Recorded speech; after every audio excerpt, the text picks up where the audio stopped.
And we are live. Hello everybody, good morning, good afternoon, happy time zones wherever you might be. I'm Emma and welcome back to the House of Hubris, and welcome, delicious friends, back to Mask of the Rose. Sorry for the later than usual start today, just things kept on happening, you know how it is. And then actual technical problems happened. You gotta love it. Anyway. Hi Ladavi, hi Sarah. Hello everyone in chat. So, yeah, first of all I should mention that... Oh, thank you. I also love this necklace. This is possibly the best thing that I've bought, handmade off a woman with a table outside a cinema. Things happening, aren't they the worst? Too true. Yeah, so I, as ever, have to kick off by saying this is technically SpawnCon. This copy of Mask of the Rose very kindly provided by the lovely people over at Fail Better Games. Again, thank you for that. But still, I would have got it anyway, we know this. Yeah. So, last time, if you weren't here, you missed us nominally looking into the murder which, by the way, hasn't particularly taken, because that's the thing with the Neath, is people don't particularly stay dead. So David was dead, is no longer dead. I am, in theory, investigating that, but really what I'm doing is befriending, and possibly more than befriending, all the weird and monstrous people in the Neath. Last time we met devils, and a clay man who now lives with us, and a rubbery man who I love because, of course, I do. Wow, we're busting out the hubris reacts already? I mean, you're probably not wrong. So yeah, I can't remember exactly where we left it, so let's find out by just getting into it, shall we? Again, thought that was the in-game date for a second. It was, in fact, just the date I played this game on. I'm very intelligent. Ah, yes, we can start like we do all of our mornings, by having a flashback. I reach for another memory out of that jumbled grab bag. See, we've already had, before the fall, Horatio and Grizz were less comfortable together, but... like, is this going to give us another one, or repeat the same one? Kind of want to find out. Because Grizz is very interesting to me. I'm super smart. Did I hydrate today? Yes. Because it is, to use the technical term, bastard hot over here, so... the hydration is somewhat imposing itself. Yeah, let's get some more Horatio and Grizz, unless this is a repeat, in which case, let's have some of the same Horatio and Grizz.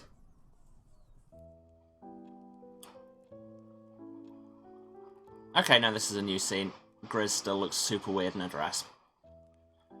Where do I submit my orders for supper? Which orders would those be, love?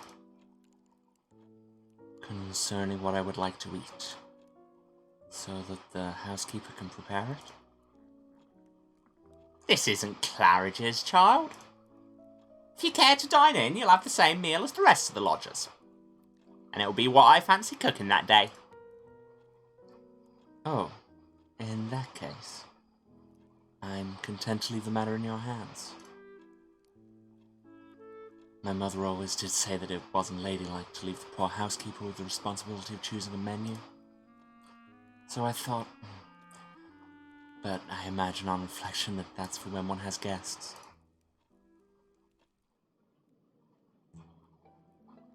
Grizz is embracing the simple life, I see. What was our current possible mystery solution we were considering?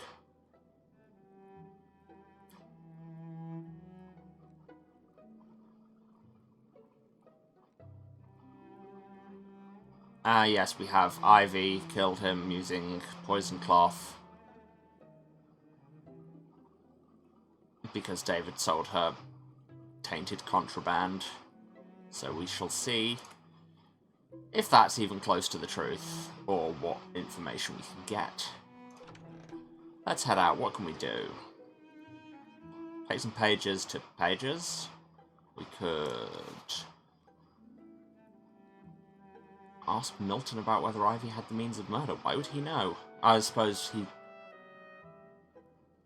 It is established that he saw her at the Landau's house that day, I think.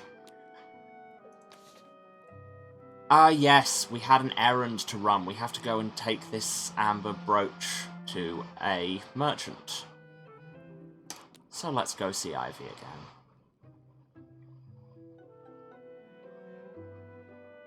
Risk of going to see Ivy hatless as she may very well try to sell me a new one. Yeah, but this is such a good outfit, I think. I would wear this. I kind of want that brooch in real life. Hello there. Can I interest you in holding this brooch? Could you take this for a moment? What in the name of sanity? What is it? Is that perspiration or oil?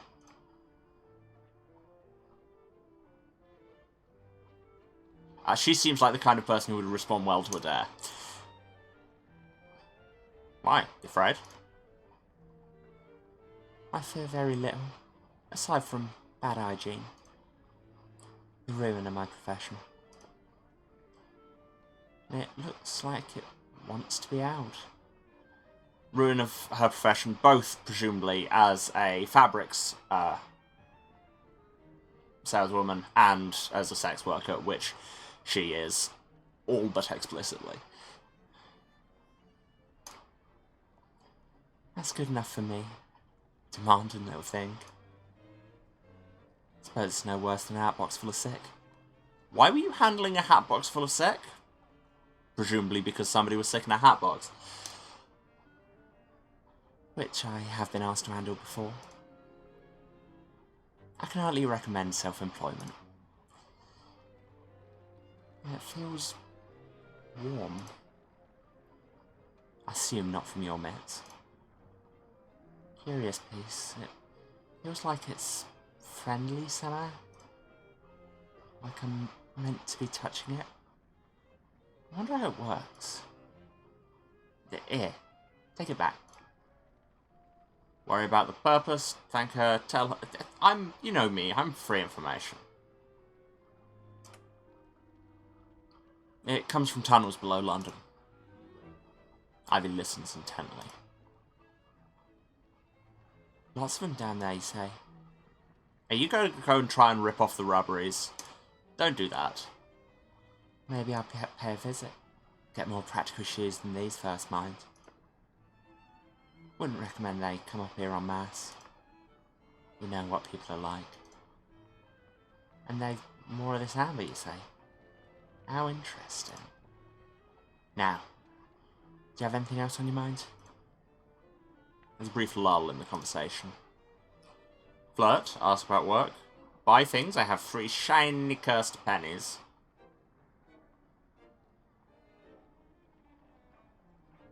I kind of want to see what she's selling. Something respectable and ladylike, something respectable and gentlemanly, something at home in the university, a garment right for society, a ladylike straw hat suitable for making new friends, or a gentleman's top hat suitable for making new friends, and adorned with mushrooms. Which, I kind of like the idea of the top hat to go with this coat, but you know my feelings on fungus? Why I continue to play every Fallen London game given my feelings about fungus? I mean, the straw hat is also decorated with fungus. We have a lot of that around.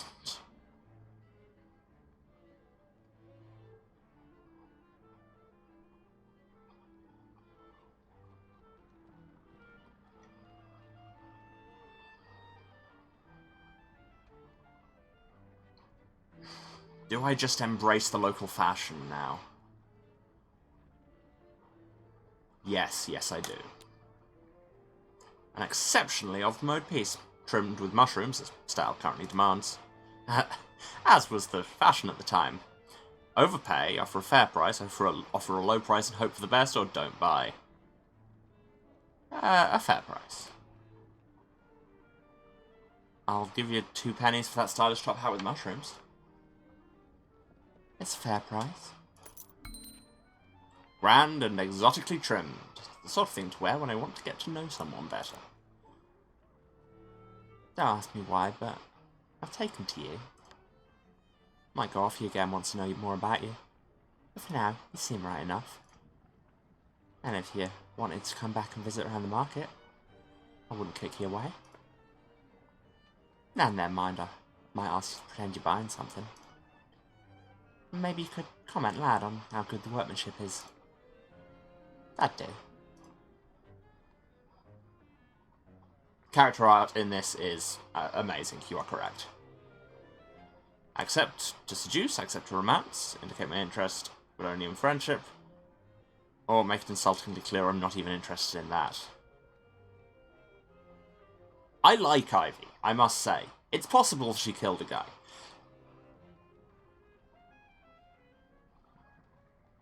See, I can't remember the difference between seduce and romance in this game's mechanics. I think seduce is just sexual. And, like, romance is romantic and sexual? I don't know. Let's say romance.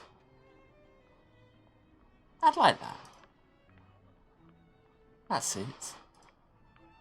I have something for you. Some of us want to make ourselves at home in a place we weren't born to. If anyone asks, when you're rubbing elbows in good company, you tell them you got it from me. I'm trusting you to spread the word. But if they ask, I charged you a good high price and you were glad to pay it. Or they'll say old Ivy's gone soft in the head.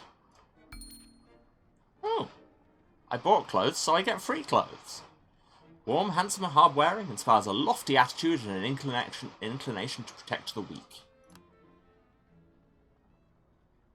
That sounds far too upper class for us. Just manage another errand today. Yes, we can. Was there anything I had to get done in Yule? Oh yeah, solve the murder.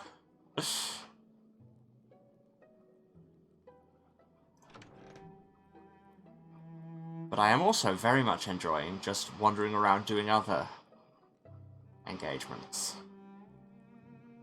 On which note, let's go back underground. Take the amber back to Barchijin and Patachikhan. The brooch makes it look as though I'm doing some sort of official business. Who can say for what office? Yeah, if we had an office of the Shapeling Arts, this would be a much cooler place. I'm going to put my new hat on. Hat, hat, hat, hat, hat.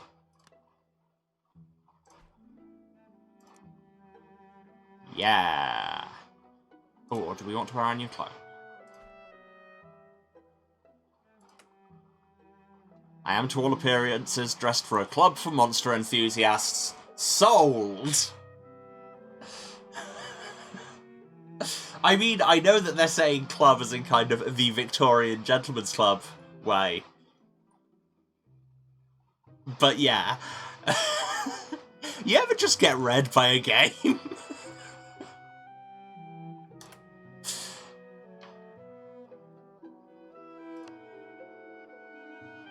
Perfect, yes.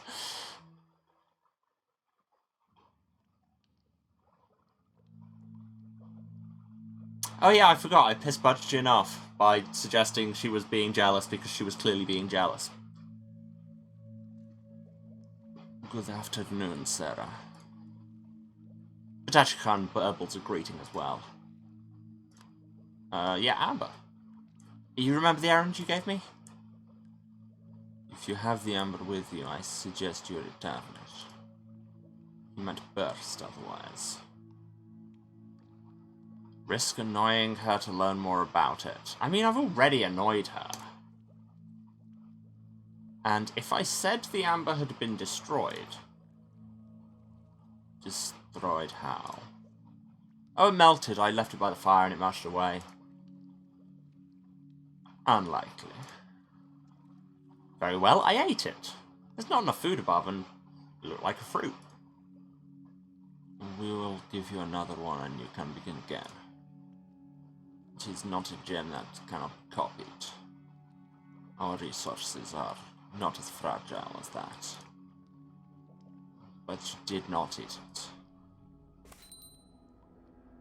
Correct.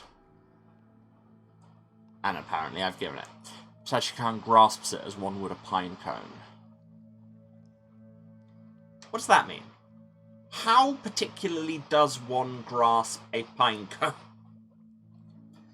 Surely that's just the same way you would hold any kind of fist-sized object. Oh, thank you for the follow.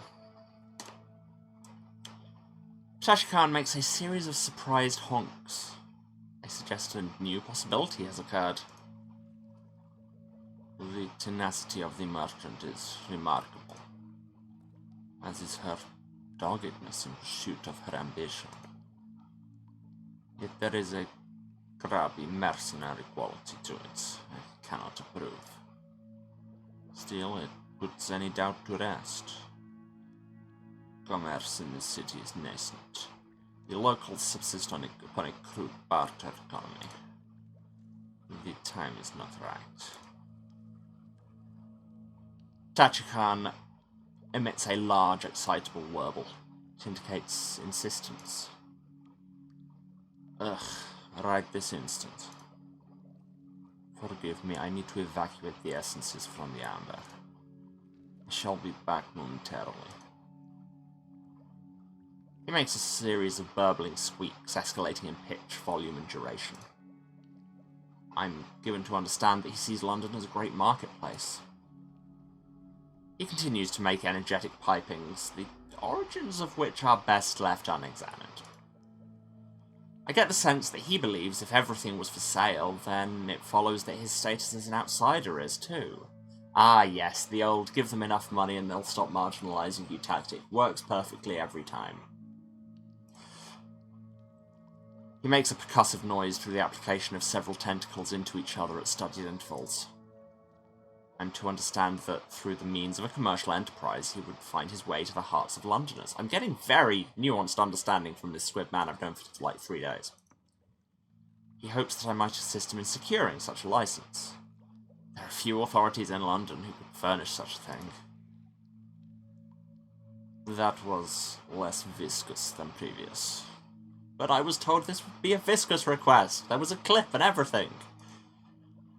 I knew that termagant at the market was of an unwholesome character. I heard warbling while I was gone. As Tachikhan made his proposal then. He thinks it is time that he be introduced to one of the Khans, so that the lengthy process of robbery emergence from the warrens can begin.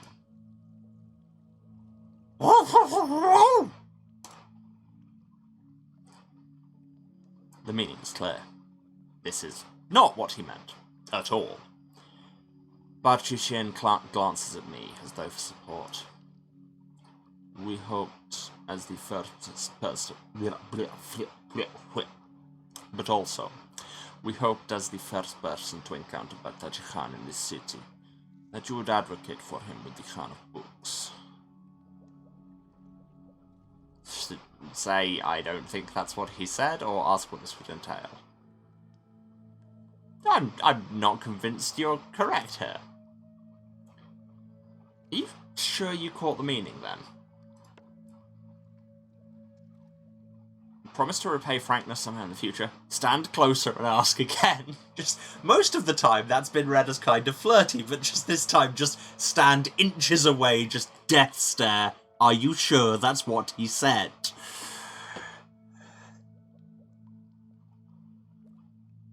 I'll owe you a favour. I'll owe you a favour if you tell me. Whatever you wish to collect. Why would you say that? Well, we're doomed. Ah, and you have descended to the amber vats, have you? Whiled away long centuries commingling with the rubbery essences. Dreamt of vast and depthless seas and seen what lingers there in Stygian slumber. I mean, I have, but in a different game. No. Then I suggest you do not question my understanding of his speech again. The robbery men wish to re-emerge. It is best that the process is orderly, so as to minimize alarm, and given legal sanction by the Khans of the Bazaar. As the first human to encounter a robbery man, your voice will lend weight to our argument. I'm clearly not the first human to encounter a robbery man.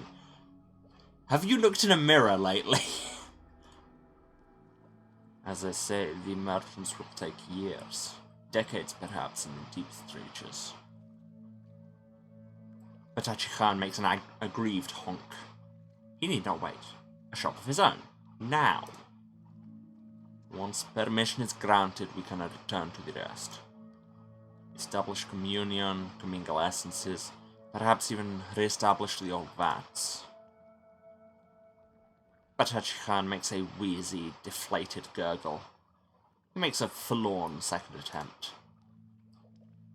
London is a market economy. One captures a market by finding a niche. What better niche than a shop in possession of a robbery man? I mean, yeah, there's your USP right there. Batachi Khan is easy to begin. It means we can both return to the deep places together. And prepare for the emergence, of course. They both look at me, as though waiting for my response.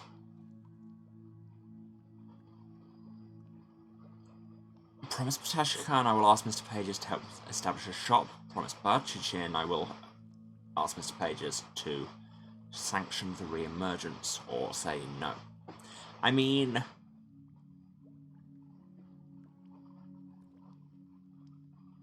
yeah. We need not re-emerge on anybody's schedule but our own. Am I just being, you know, the weird, queer, monster enthusiast anarchist that I am? But hey. I mean, this is also paying into the capitalist structures, but whatever.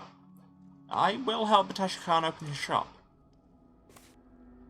Serve as ambassador to robbery affairs. That's my title. And I'll thank you to use it. Batachi Khan makes a squeezed warble of delight. And leave the robberies waiting below, while you fritter away time on this distraction. I hope you are satisfied with your new interpreter. Batachi Khan makes a consolatory burble. Evidently, my attempts to safeguard you and yours are no longer required. Surplus to requirements. I shall thank you for saving my life when the Fourth City fell, and shall leave you to your new one, with its no doubt more exciting prospects. Batachi Khan lets out an aggrieved, whistling hoot. That is not where I was going. I wasn't saying leave you all down there. I was saying we can go and do the shop, and also, y'all can just come out. She's not going to if I ask, but still. Don't go over this. Why? You already have each other. I will not plead when I am not wanted. I trust we will not see each other again. London is a large place. I will not say goodbye. My breath has been wasted enough. Woof! We've made enemies. And now it's time to go home. Yeah, I should change for dinner. I should really change for dinner. Lose the hat, at least.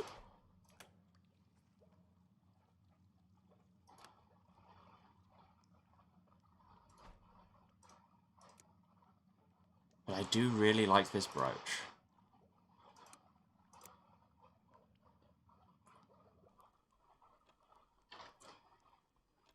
Forgive me for interrupting, everybody. I have something I'd very much like you all to see. He was asking me about my work with Mr. Pages. I very much hope I'm not about to be confronted with a version of him in clay.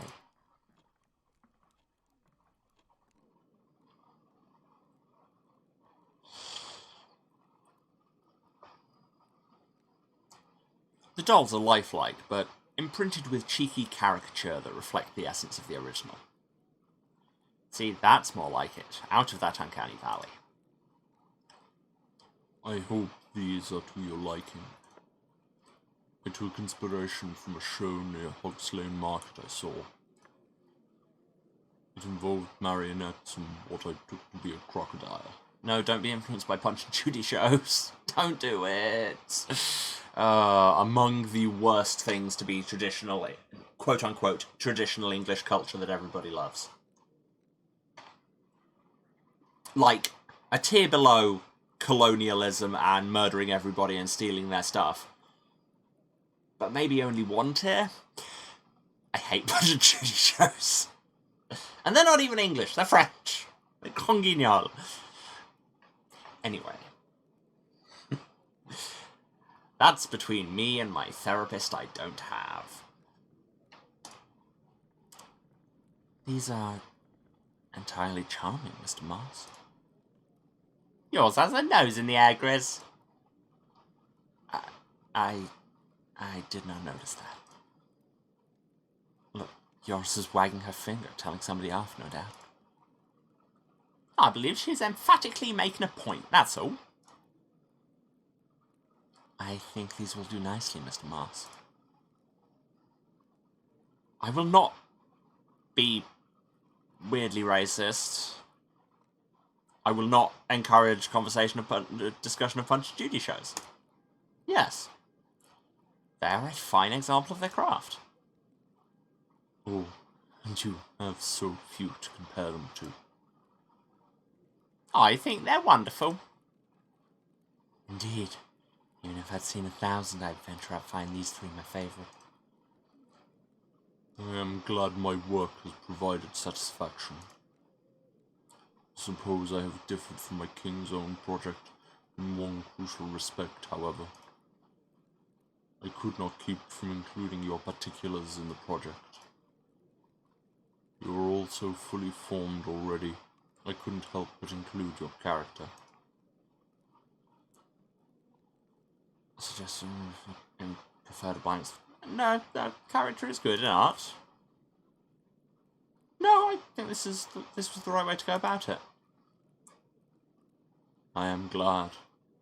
Artistic expression of this kind is not encouraged in Polythreme. The conductor controls the choir, not the other way around. I am glad my humble efforts find favour here. Speaking of which, I must get back to my tasks. I don't wish to give Mrs. Chapman cause to threat. Or indeed fret, that's a different word. Artistic rebellion, exactly. We stand independent art. To sleep. A chance to sleep. 294 days since the fall. 4 days remain in the season of Yule. Maybe I should do something about the fact that Archie's going to impendingly be hanged. I said I was going to see if I could get powerful people to intervene. I should do that. I'm the first of the morning paper. Headlines today read, Ministry of Accounting and Recounting revises marriage license requirements. Shockingly permissive new law. Frankly, we need shockingly permissive marriage license requirements. Hot take, but true.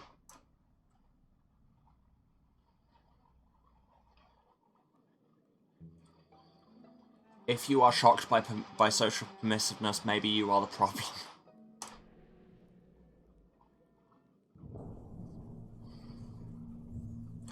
Yeah, I was reading an interview with Emily Short about this game the other day, saying about how they weren't planning to make a game inspired by pandemic lockdowns, but frankly, when you're doing a game about people bonding in the wake of an ongoing societal disaster and mass trauma while the pandemic's happening, it's very hard for that not to bleed in.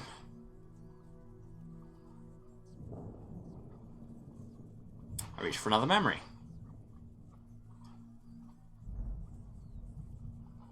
Rachel said something curious the day David returned. That's not a memory of the fall. That's a memory of, like, the day before yesterday.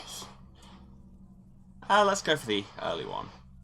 Why wasn't I going to dinner after the fall?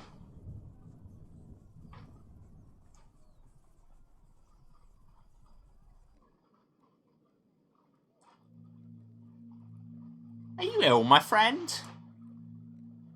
You may find you have an appetite if you get out a bit. Take a walk and stretch the legs. I was getting close to Scottish for a second there, and then the Irish came back. Dang it. Constable Argent would take you if you want to go. I was grateful for their concern, it only annoyed me more. I felt nothing.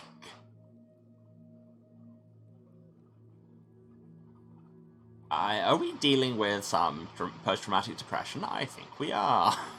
Also, given that this is right around when we decided to socially transition as well, and I love that that's canon. No, let's try and make the effort. Thank you. I know it's kindly meant. But you'd prefer us out. I don't like to see you in this state. Come downstairs. We've said our piece. Let's leave it. Been there. Been on both sides of there.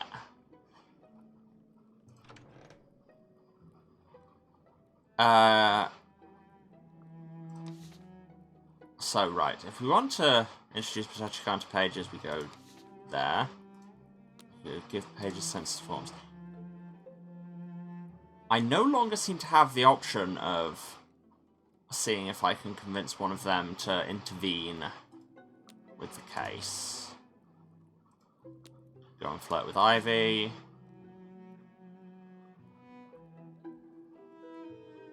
Interview the Landows and Phoebe and see if they have any opinion on my thoughts. Go and talk to Archie, which I think it's funny that we haven't. See David at synagogue, which may be less well received. Go and flirt with a priest. Build my friendships with Rachel and Grizz. Take the census with Moss. You know, our technical job.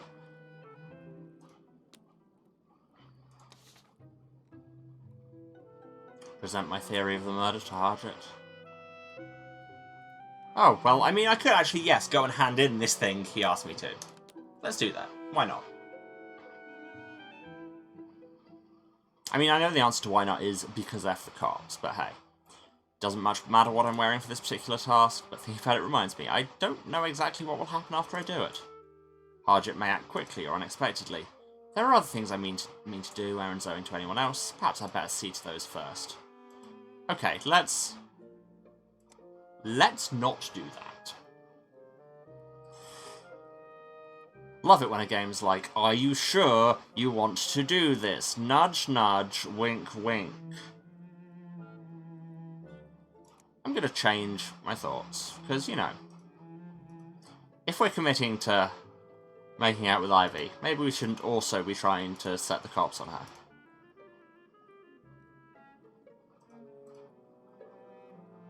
Could have been Phoebe. I mean, it's a classic. Could have been Rachel.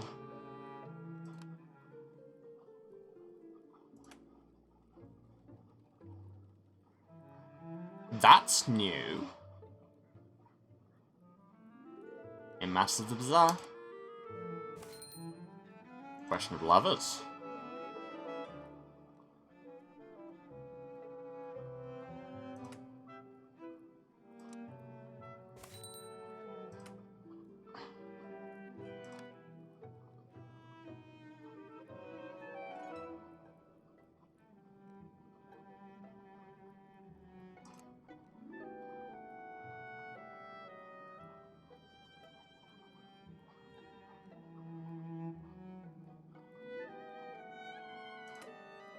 I like Love David. David was thoughtless.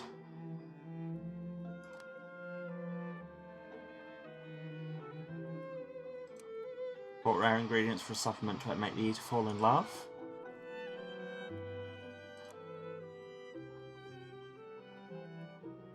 And we can have... He swapped drugs for poison.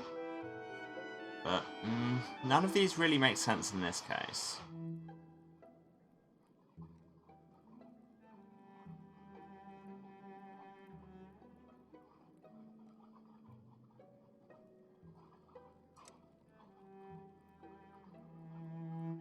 Hopefully David broke her heart with vicious rejection.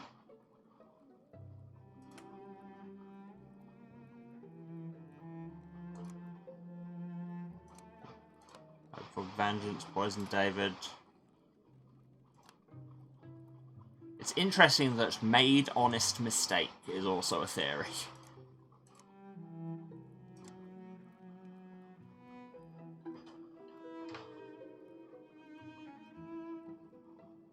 I like this theory. This feels like a Victorian novel.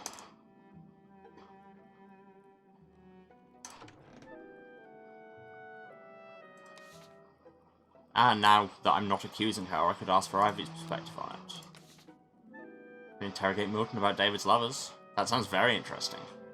Sounds very interesting indeed.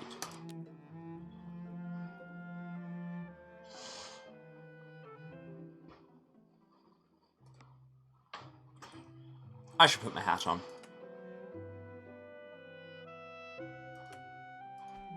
Yeah, gotta keep it classy. Oh wait, no, I wanted to go back to my Monster Enthusiast's outfit, because frankly, the degree to which I was called out by that moment means we have to go with it. And I feel like Milton would probably appreciate it. Hello! To what do I owe the pleasure? Questions, questions, questions. Do you mind if I ask you a few questions about the murder? There are some things I don't understand. Yes. Is David answering your questions? Not yet. But I was hoping you would. Insist Architects talk about devilish curiosity, which is simultaneously probably true and a massive stereotype.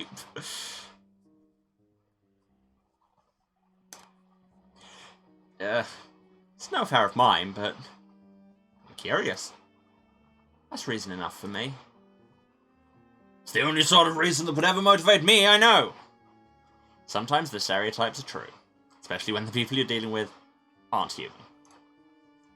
Don't be too hasty to be in the confidence of hell. On most occasions, this opportunity would be greatly amusing. Chance to observe what you think matters and what doesn't. But I'm not inclined to indulge you this time. Wait, you sure?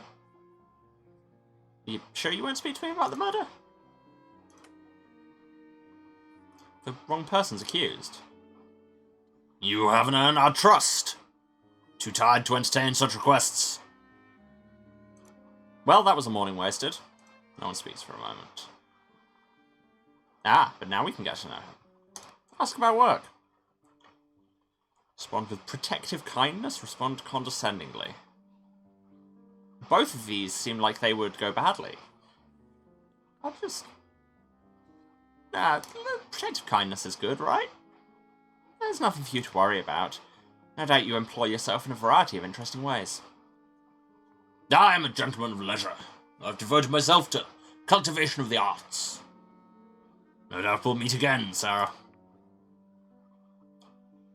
Decide, do we want to start a relationship with yet another monster? When I put it that way, I look at Milton with unmistakable longing. Oh, that's all we get. Okay. Well, another errand, I guess.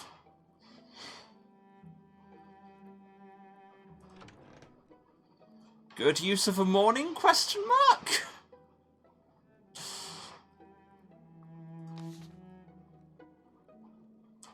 Let's see what Ivy thinks about our theory and how it might have been achieved. She seems like a young woman who'd know a lot about poison. No reason.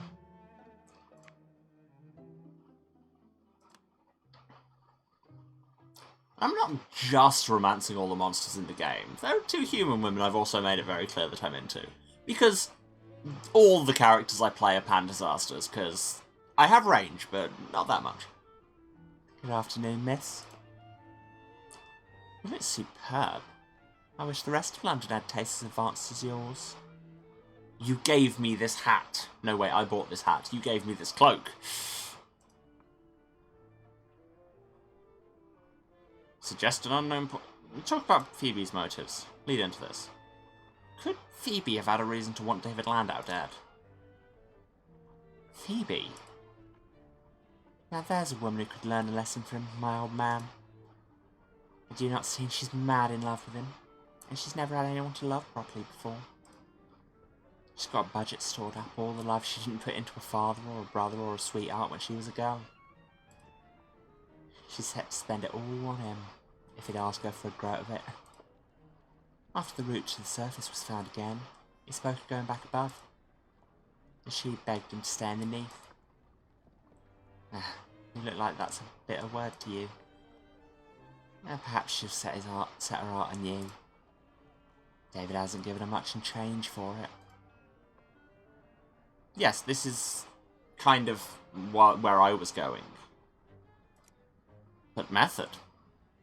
What can you tell me about poison? Same thing every seamstress knows. Don't lick your green threads. There's enough arsenic in a lady's wardrobe to kill the old household, often as not. Of course, you've still got the question of delivery. To the best of my knowledge, David Landau didn't die with an emerald neckcloth stuck down his throat. I hear the sound of cursing emerging from somewhere in the stall. I don't have to look far to locate the source. Hello again. I don't want to critique from the sidelines, love. But crinoline should never be handled like that. Ugh. Why do you Londoners insist on such flimsy materials?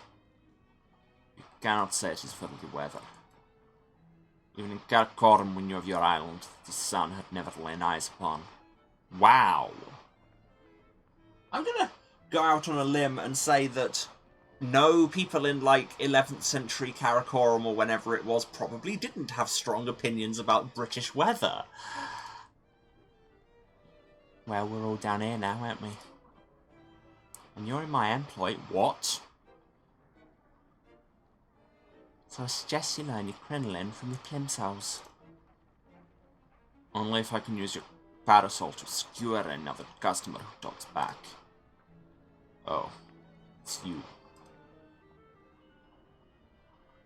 Joke that I'm surprised to find her in a shop. Offer advice on managing a shop. That's because she's... But honestly, I am surprised to find her at all, because she was like, we will never meet again. Oh, hello. Or do we just completely no-sell that? Yeah. How are you keeping? Oh, excessively well. I don't believe you.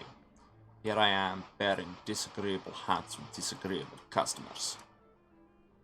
Furnishing Ivy here with my knowledge of linens, lacquer, silks, and sharp implements. I've told her 1,000 times, all I need is a sharp tongue and a sharper eye. Ladies these days can kill with a word. Or I suppose a hat pin, if push really comes to shove. You know that's not a hypothetical, don't you? Ivy has absolutely done this. Well, she was an ingrate, deserving being coated in honey and roasted over a small flame. She's also been filling me in on some of what they got up to in the last city. Roses and silken webs and copper fires in the dark. At least 2 of those things ended very badly. Arguably 3. Give me a few notions for sure. I'm glad my previous career can have benefits still. Anyway, as you can see, I am exceedingly busy. I have no time to discuss the past. Any foolish associations I may have entertained for far too long. Guys, come on. It's in my journal now. We have a goal. We have so many goals and not enough days. Let's broach the subject. I wish you'd reconcile. I mean, it's been like a day, but whatever.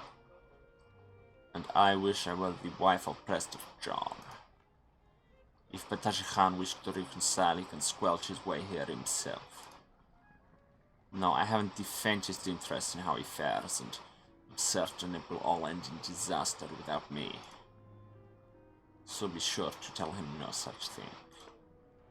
Now, do excuse me, actual work to be done.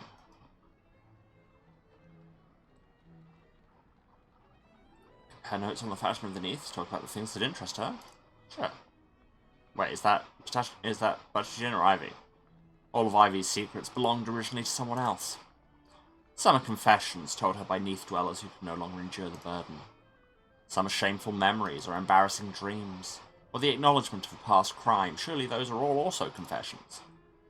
She doesn't tell me the substance of what she knows, but she gives me an inventory by type and style and length. No shopkeeper could be prouder about her wares, or more precise about their origin and quality. Oh well, top her own for me.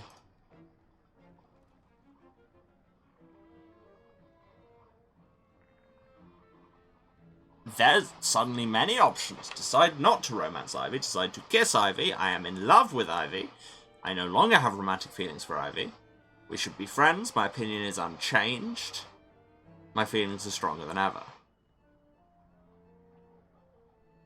You give me so many options. Kiss girl? In front of Butchkin? Maybe I should not do that.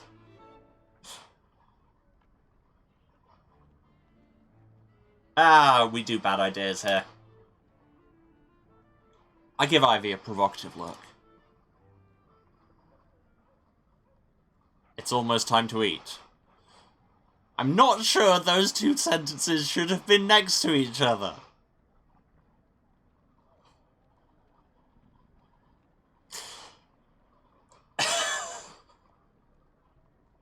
Make your own jokes, I guess. Oh, let's take the hat off. Ah, so we can say that we can elaborate on the story with the bits. Phoebe told us. God, this system has a lot going into it. Let's go with that.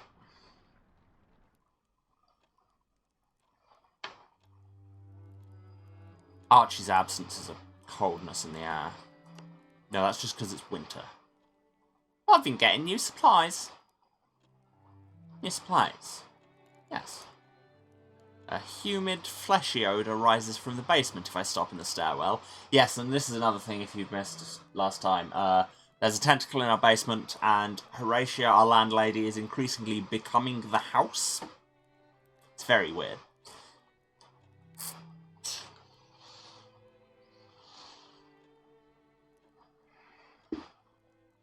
Yes, thank you for the stretch reminder. Not saying I needed that, but that was an alarming array of noises. A scent like hot bacon and the sweetness of ripe fruit. I'm forbidden to visit. We are all always forbidden to visit. Eat the food. Bad ideas. Every day's meal is finer, richer, more exotic. It isn't just the meat, there are spices I've never tasted before. I chew diligently. We finish eating. Okay, that was ominous. Why was everybody staring at us as we ate this mysterious food? I love food, TM. It's so food.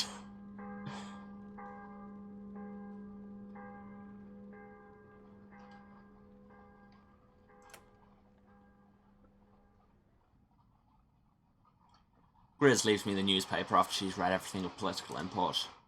The headlines today read, "The Master's new Fist of the Bazaar Higher Mint Billiard Hall Scandal."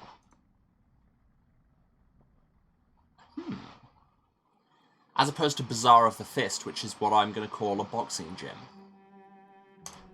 Let's have a flashback. Got time for one of those before break. Reach for another memory. Theophilus and Horatia had... So that's the priest and Horatia had their differences. That was, like, 3 days ago. Constable Hargett checked on us that night.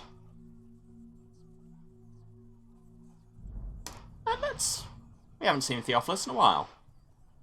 Get the feeling that there's a lot of this game that we're probably not going to see. It seems like one of those that's just going to be radically different depending on what you do.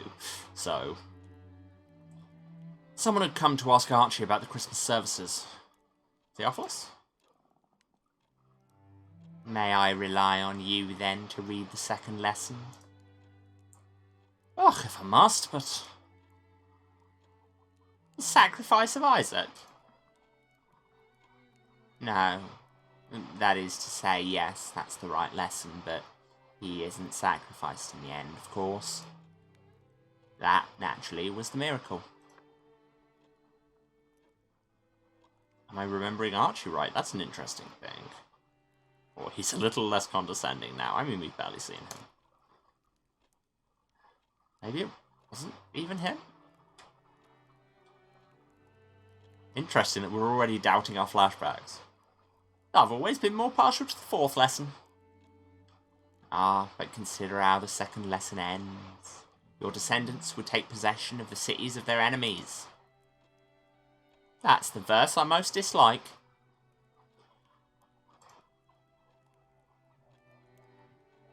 Theophilus probably wasn't so sympathetic. Maybe he listened to her. Maybe Horatia put her foot down.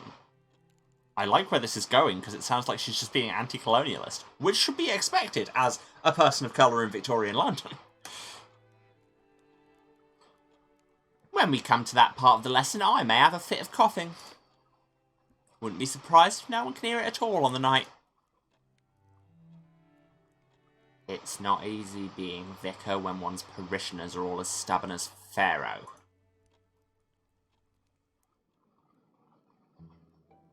Well, that was one of our less ominous flashbacks. So yes, we have options here. David planned to return to the surface.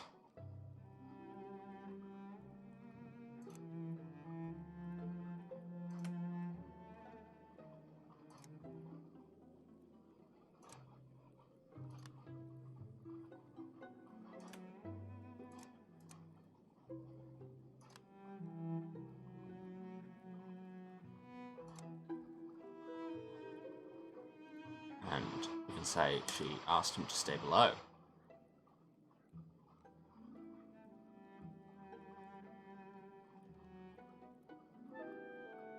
I'm going to save that. And we are going to take a short break because it is that time again. I need to get some more water, stand up, move around. All of that good self-care stuff. And I would recommend you all do the same wherever you are. Have some water, have a snack, move around. Take your meds if you need to, this is your reminder. Yeah, go and give somebody a hug if they're chill with it. Or, I don't know, pet a cat if you have one around. They usually chill with it. And yeah, let the ads run, and I will be back in about 3 minutes. Love you all. See you in a few. And I'm back. I know it was a very long 3 minutes. Sorry for the delay. Once again, things, they just keep on happening. Let's head out.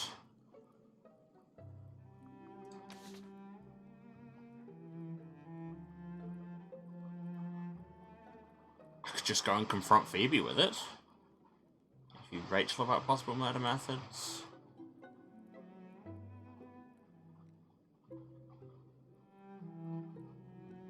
What could possibly go wrong? What could possibly go wrong? Yes, I don't think this is a hat occasion.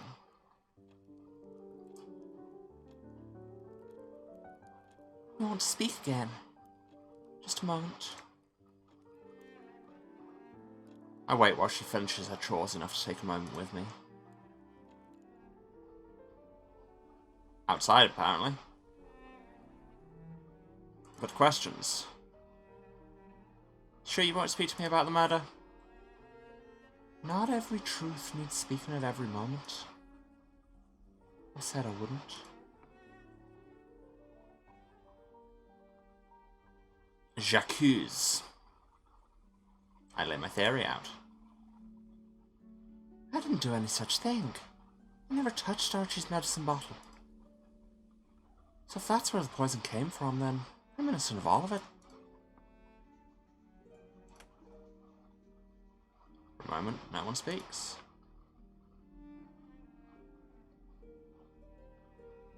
Be prickly and hide my attraction. Did I say I was attracted to her? Is that a thing we said? It's probably a thing we said. That sounds like a thing I would say. Prickle. Fate brings us together again. Interfering Crone, wish to stop. Phoebe gives me a look as though to say there's no point flirting when we don't much get along. Okay. Phoebe considers whether there's anything to add. There's laundry waiting and the bats won't do it. My opinion is unchanged and I'm not sure what it was. That was a very strange interlude. Do we know that the poison definitely came from the medicine bottle? Like, has that been established? I can't remember. This is the problem. Anyway, let's go and help a squid set up a shop. Or do we want to look into reuniting the two first? No, let's actually start balls rolling so Butterchin can't convince him to stop it. And then tomorrow we will give our theory to Hardage and see what happens. I should put a hat on. Ha, ha, ha, ha, ha. Monster enthusiasts, go!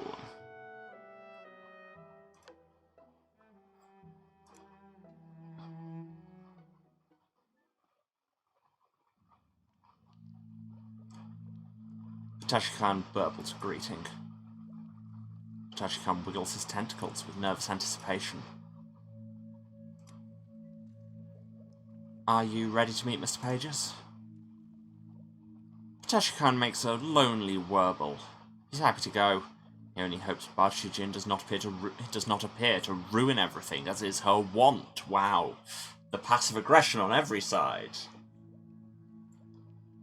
This is followed by a forlorn trumpeting noise. He has no doubt she'd know what to say to Pages. He himself is not so sure.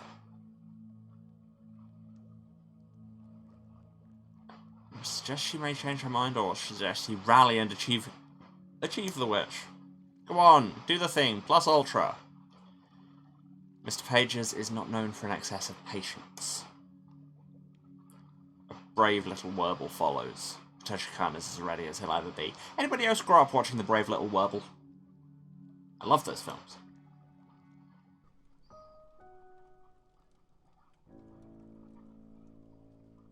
I am informated of a familiar visitation. I hope it will not be like that ghastly novel where the miser is inflicted with spirits each more discrimonious than the last. See. You see, everybody was like, are you sure you don't want to flirt with Mr. Pages? And I was like, no, man's a dweeb. And now he has insulted A Christmas Carol, and thus justified everything I've said about him ever. Man can get in the bin.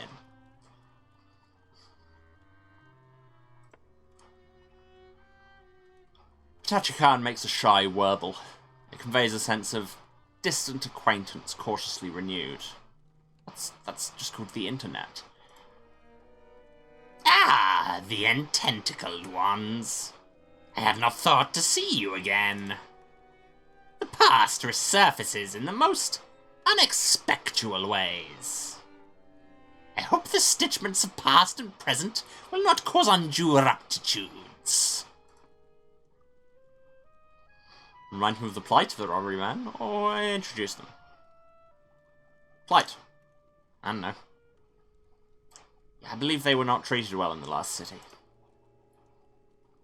Not the very worst. But we gave too much latitude to the leaders of the Fourth.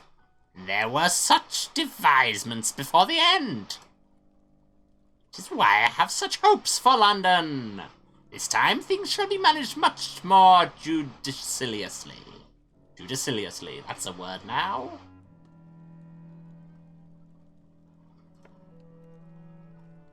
Ptashi Khan gestures wildly, and many orifices produce plangent warbles. The cacophony is loud, but the sense is clear. Ptashi Khan requests not an introduction, but a license. The warbling continues. A magisterial cacophony. I only wish I could understand it. The desire takes shape in oozing syllables. Commerce. A license to trade. A shop. A shop of its own to trade from. The warbling ceases. Ptashi Khan gives you an expectant look. You must interpolate for me. See, that one actually is a word, Pages. It just massively doesn't mean that. Let's translate. I'll do my best. Ptashi Khan makes a worried warble. Ptashi Khan makes a second hooting attempt, ending with a defiant He's insistent that he requires a place of business from which to engage in the chief activity of London. What? Racism. That is commerce. Ah, the second chief activity of London. Got it. Pages looks at me, awaiting elucidation. Translate accurately, or ask for Pages to permit the robbery men to enter London. No! Bad translating, like, in intentional bad faith, is a thing I have very strong opinions about. Ptashi Khan wishes to open a shop. The Master's outlawed charity, you know?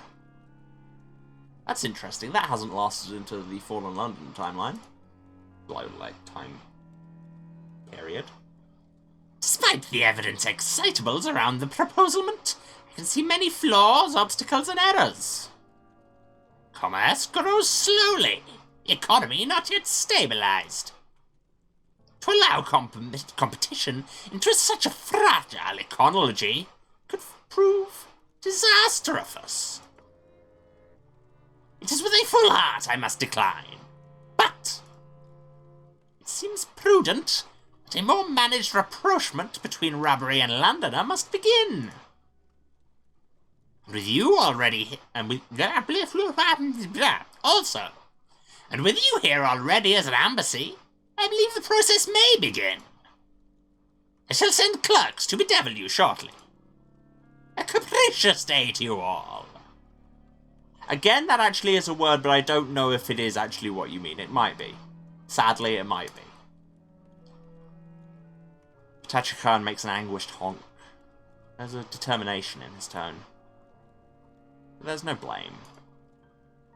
He makes a final, defiant... This is not the end. But there will be work, regardless. The re-emergence of the robbery men is not a small matter. He will return to the Warrens. He hopes to see me soon. For now, he is very tired. Relatable. But hey, it's nearly time for supper. Change clothes, remove hat.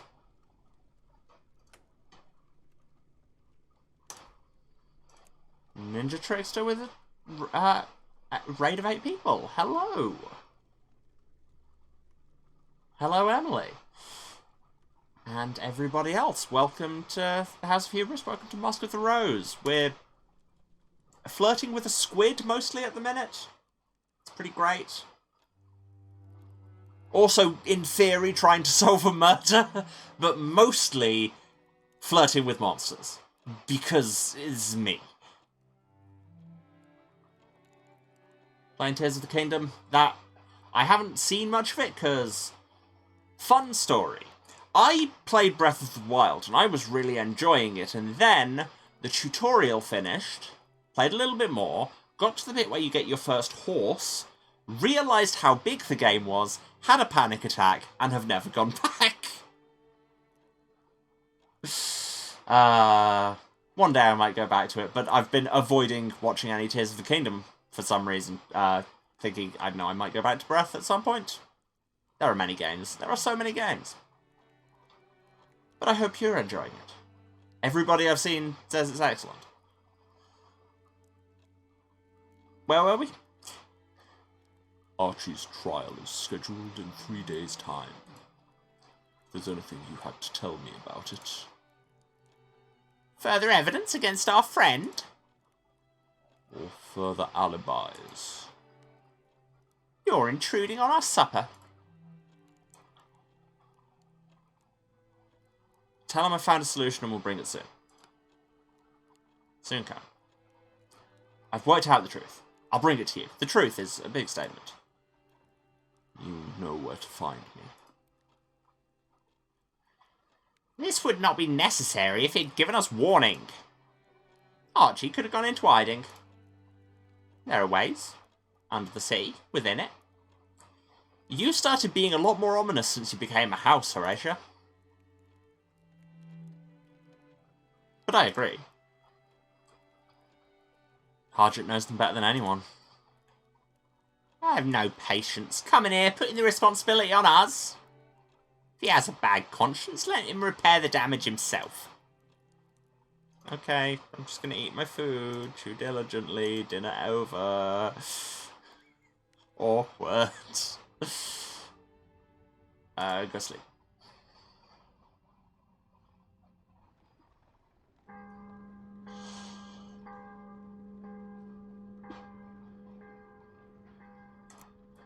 Okay, so we should probably, like, bring Hardrick our theory this afternoon, but we still don't have a method.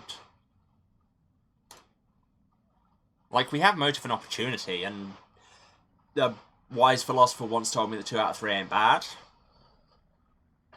It's very rare that one plays the Meatloaf defense, but Meatloaf prosecution, I suppose this will be. Anyway, the headlines today read, Pigeon population at St. Paul's eradicated by overhunting. It's turning more and more into just an old-school newsreel every time I read them. Very loud, the newspapers in fallen London. Past. Flashback. Reach for another memory. Rachel said something curious the day David returned. I mean, that sounds like it might actually be relevant.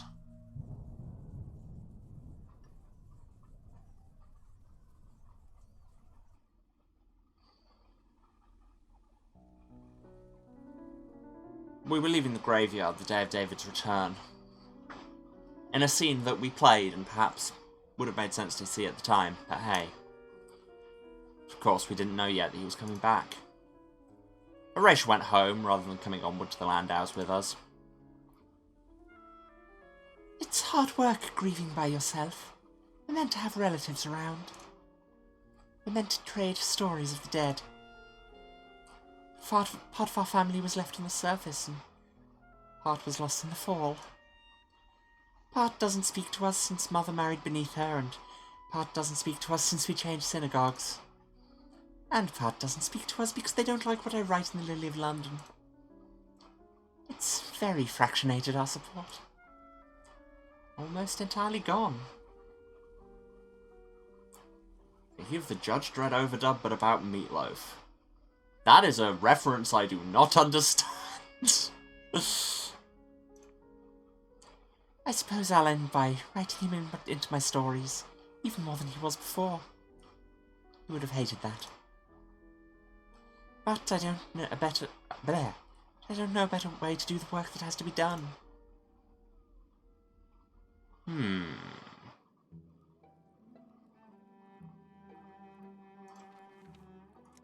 So, that sounds massively like Rachel's involved. What if we could put down...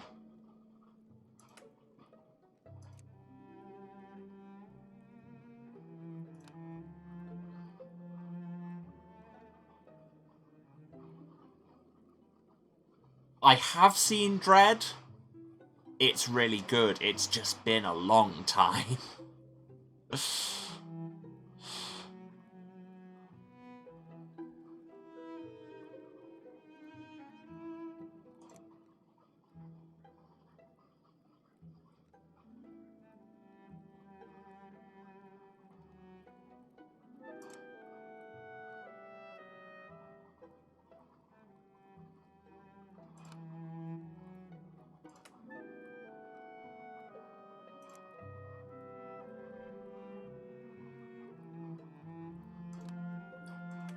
What if... like Archie did do it, but Rachel was behind it.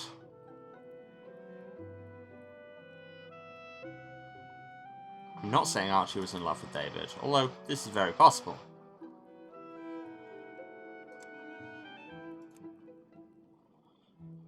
I mean, yeah, this would seem to be a reasonable thing.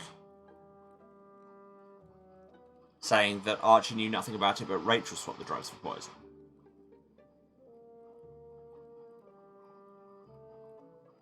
And Rachel had some purpose. I'm feeling like hired by someone rich. What if it's... with jury, executioners, judges... Oh, yes. No, I do. Yes. I remember this line now. Thank you.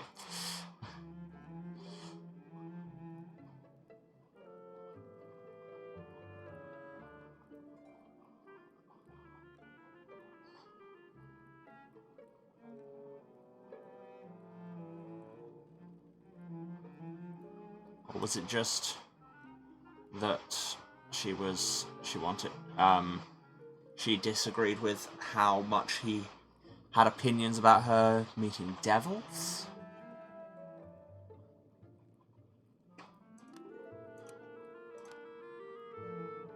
I'm gonna say this.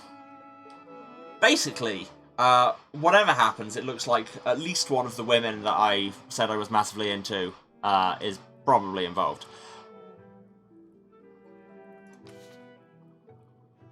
I could see what Ivy thinks about Rachel as a suspect. I could spend delicious time with Ivy.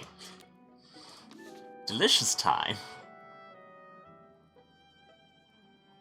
I could get Milton's input, although that says a motive for Archie, which I don't love.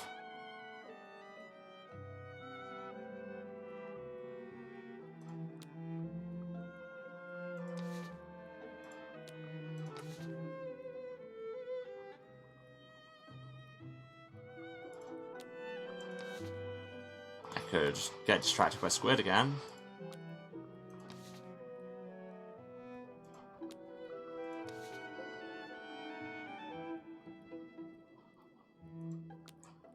Let's get all of our information from Ivy. Why not? Why not? What could possibly go wrong? Let's just talk to this seamstress and seamstress. Already autistic enough to not be able to understand flirting. What the flip is this new lingo? I mean mood. I should put a hat on.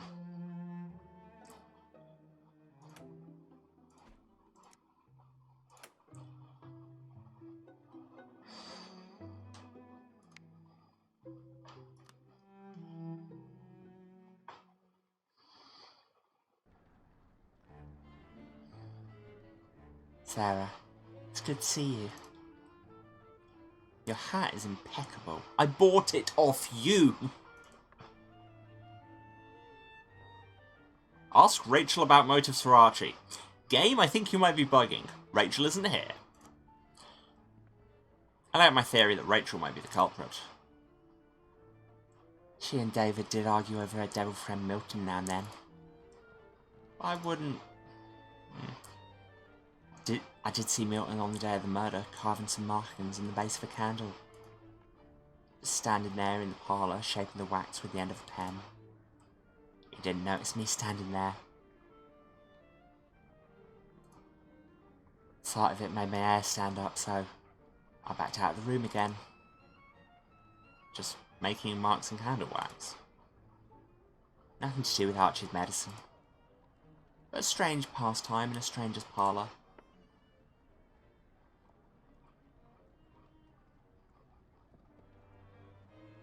Yeah, I mean, I want to click this and just see how much it bugs. Do you think why Archie might have meant harm to David Landau? No, because I don't think he did. No reason that I know of. Yes, it's candle. Yes, we know. Devil wrote a thing on a candle. We got that. Yes, thank you. No one speaks for a moment. There was a mother who came to me to confess about the death of her baby. I'm, for y'all's sake and just general random triggers being thrown up in here, I'm going to say I don't want to hear about harm to children. Because Fallen London, yeah. I think that's enough on that topic. No, you didn't say you wanted to be my confessor, did you? Be that how it may, Alamus alone was not enough for this woman. We had to take the memory out clean. Elaborate? Which is a matter I had not known to do above. But the crone who runs the urchin gang in these parts, she knows things. She was here before London fell. We're just dropping a lot of stuff out of nowhere here. And I say, down here you take what advice you can. Thanks. Thank you for telling me that you're apparently eternal sun shining behind everybody's back. Or, in fact, not behind everybody's back. This doesn't seem that secret. Got to put a theme down somewhere. Okay, so the last time we said kiss, we just looked at her provocatively and then it was time for dinner. Let's see how this goes. Only if you know what it is you're asking for. It means nothing, and it isn't going to mean anything. And I'd prefer it if you didn't entertain fool hopes on your end.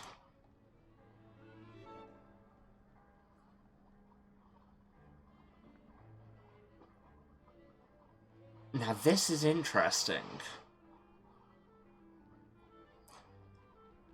It's just wondering which way they're taking this. Because it feels like they're just going, by the way Ivy is Aero. Which is neat.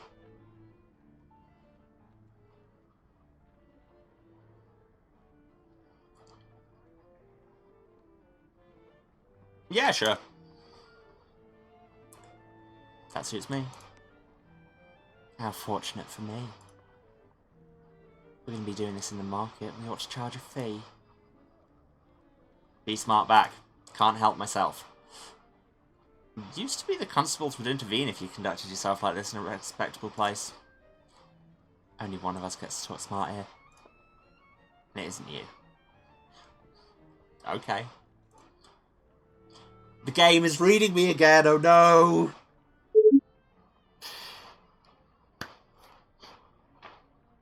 Ivy kisses me then. When I get back to my senses, half the customers are clapping and whistling.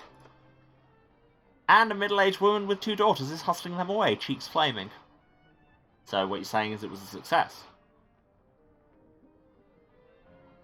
I shouldn't have done that. Then again, perhaps it wasn't so bad. I'm giving up on polite rules. Embracing scandal forever, as a matter of fact. Windmill slam. Let them be shocked. Let them be appalled. Let them write columns inveighing against me. Off with you now. You scare off my trade. Oh, you probably did do a murder. But hey. If woman mad, then success? No. If polite society mad, then success.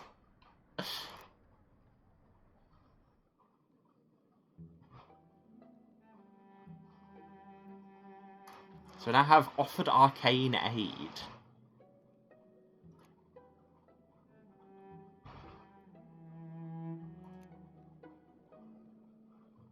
Which, is that in method? No?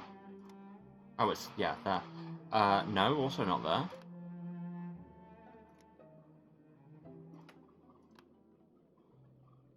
Ah, we can say that Rachel got Milton to offer arcane aid. Trace the sigil of the correspondence on the medicine bottle. I'm not convinced that happened.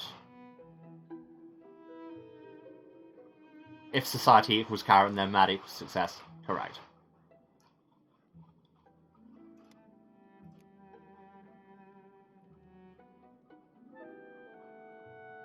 I could say that Milton changed the drugs.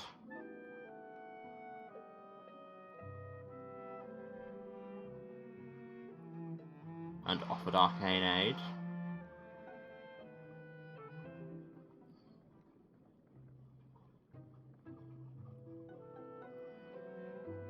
Sure. Let's go with that for a working theory for now. Okay, we have, like... If we give Harjit the theory tomorrow morning, that should be fine. I want to try and make this woman not hate me so much and also give a squid his friend back.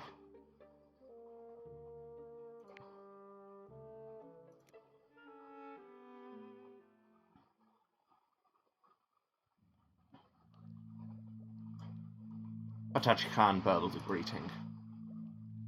Tell him I found Batachi-jin, which I have. I met Batachi-jin. She's working in London, at a shop. Batachi Khan makes a hoot of interest, followed by the honks of indifference. No, I don't actually care, but really, tell me everything? Come on. Batachi Khan makes a wheezing hoot. This is followed by a single, lonely wordle. I think he might mean that he does not imagine she will agree. But if she is sincere and contrite, he's not a robbery prone to grudges. Silence falls. Okay, but now we flirt with Squid. Are you an unattached robbery man? Batachi Khan makes an alarmed series... words! Makes an alarmed series of hoots. I thought you might ask him that. Where did you come from? Batachi Khan thinking the same thing. You were hearing Butterchin, you will now translate that name as Butterchin. I mean, close enough. I return only to serve his interests here. As a final favour in view of our long arrangement. Proceed with your questions, I shall laugh at the appropriate junctures.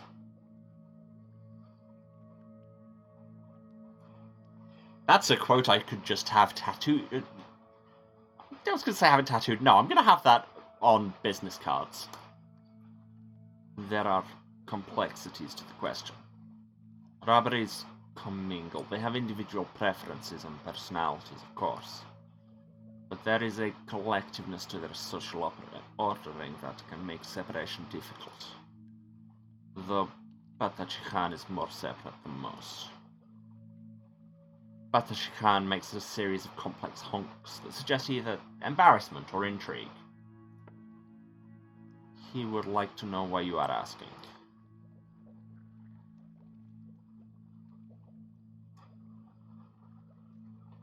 I mean, we came this far. Go a little further. Batachi Khan makes a delighted honk. He is amenable. I hope you realize it is a matter of discernment, not merely because you are the first human he's had contact with. There are some complications, however. The first, he would prefer you to understand this is an experience. An encounter, a delight, not an affair or a romance. I'm getting that a lot today. Does that accord with your preferences?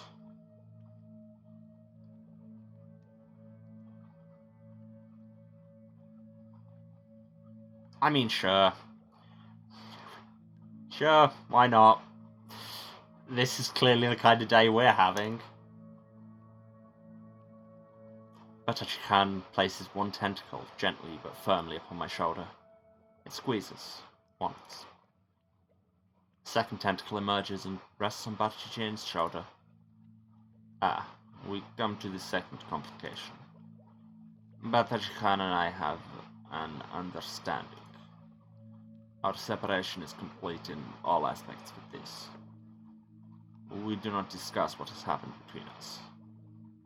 It is as close to commingling as I can get as a human woman. We disagree about many things, but here we find ourselves entirely in sympathy. He prefers that I am present, and for my part, I do not find you entirely intolerable. React with horror, curiosity but not committing, enthusiasm, or politely decline to go any further. I mean, we already said we were embracing scandal everywhere forever. So, squid threesome, I guess.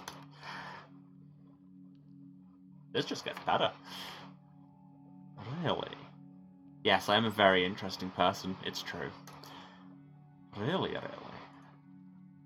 I shall speak to Batachi Khan presently. It does not do to let the rider go before the horse. When you are ready, bring only yourself. We shall supply the rest. The rest? Something slimy attaches itself to my shoulder. Batachi Khan makes a curious swirling noise emerging from somewhere below the neck. I think he's trying to decide something about me. Or perhaps indicating I should come again? Could be both. It's a long way back up to London. Sure. We're in. I look at Barchichin with unmistakable longing. This is gonna go so badly.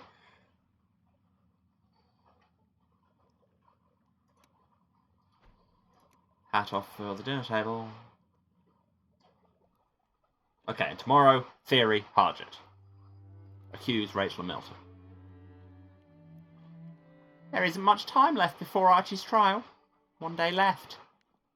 I wish we'd found a way to break him out. I'll tell Harjit in the morning. As Sondheim said, I've discovered who's really to blame. I intend to tell Harjit as much. If you say so, I rely on you not to let this go wrong. Sure. I chew diligently. There are no more mushrooms. Oh, we're back to mushrooms. I thought we were in mysterious... Hello. I wanted to come in person, given our earlier conversation, and continue that discussion in a more private locale, namely your home. Your landlady raised an eyebrow and made it clear this was exactly what it looked like. Batachi Khan is just coming. We have not pursued this arrangement since our argument. This is great. Squid threesome where basically everybody hates each other. What is happening? You know when you poke a game just because you don't think it'll let you do something and then it does and you're like, oh, guess I'm in now. We thought a third might help us renegotiate our way back into it. So what you're saying is I'm a unicorn. Christ.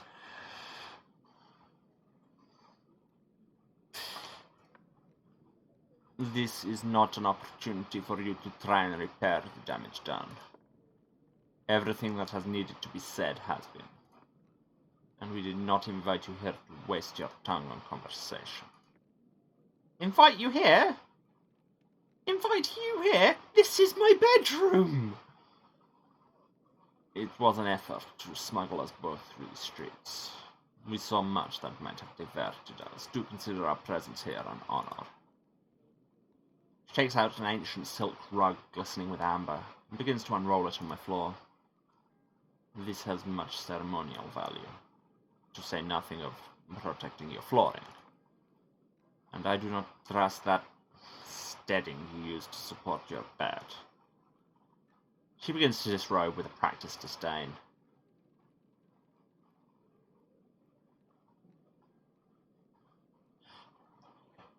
Chat, I have no clue where this is going, apart from possibly the obvious, or how much detail things are going to get in. So, I guess we'll see.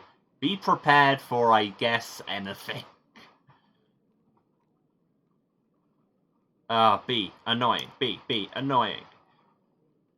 I appear to have dropped something. Clumsy me. And now you must bend down. I know this game.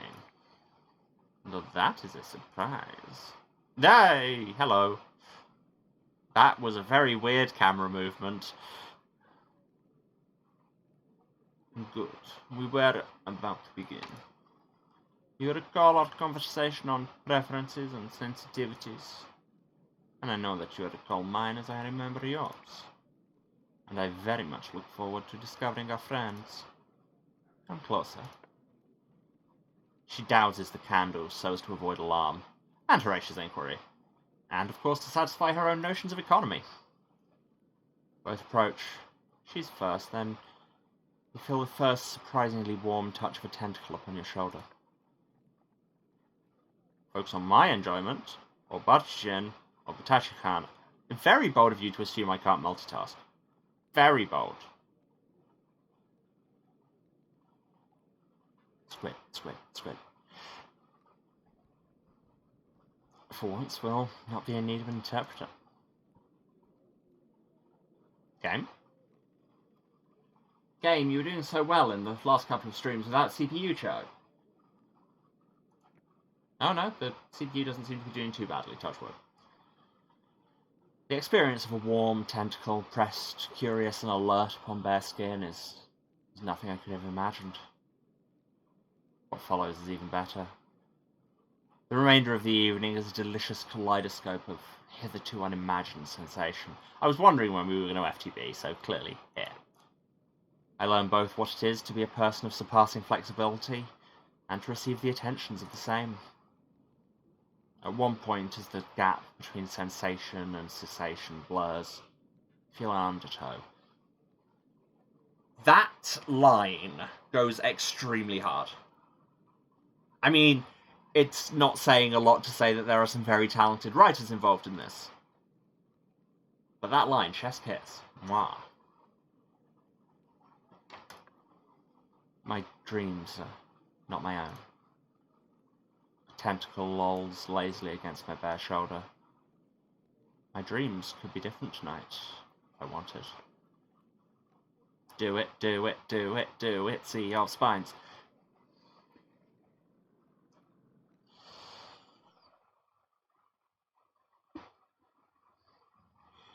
Although, interestingly, the whole, though that is a surprise line that she had as I got undressed, like, is that always in there? Is it specifically because I made it clear in character creation that I was trans? Because that's neat, if so. I mean, like, I was reading something the other day, Fail Better is like 4 women and 4 non-binary people at the minute, so I know there's a good amount of transpositivity and just actual interesting writing there. So that's neat. I go where dreams take me. Tachikhan dreams of sea. It's abyssal.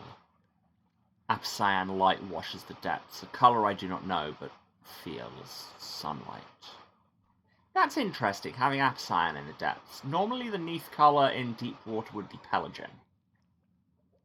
And if you don't know Fallen London lore, yeah, they have a whole range of colours that, like, are colours and also have supernatural kind of effects in their nature. Apcyan is generally, what is it?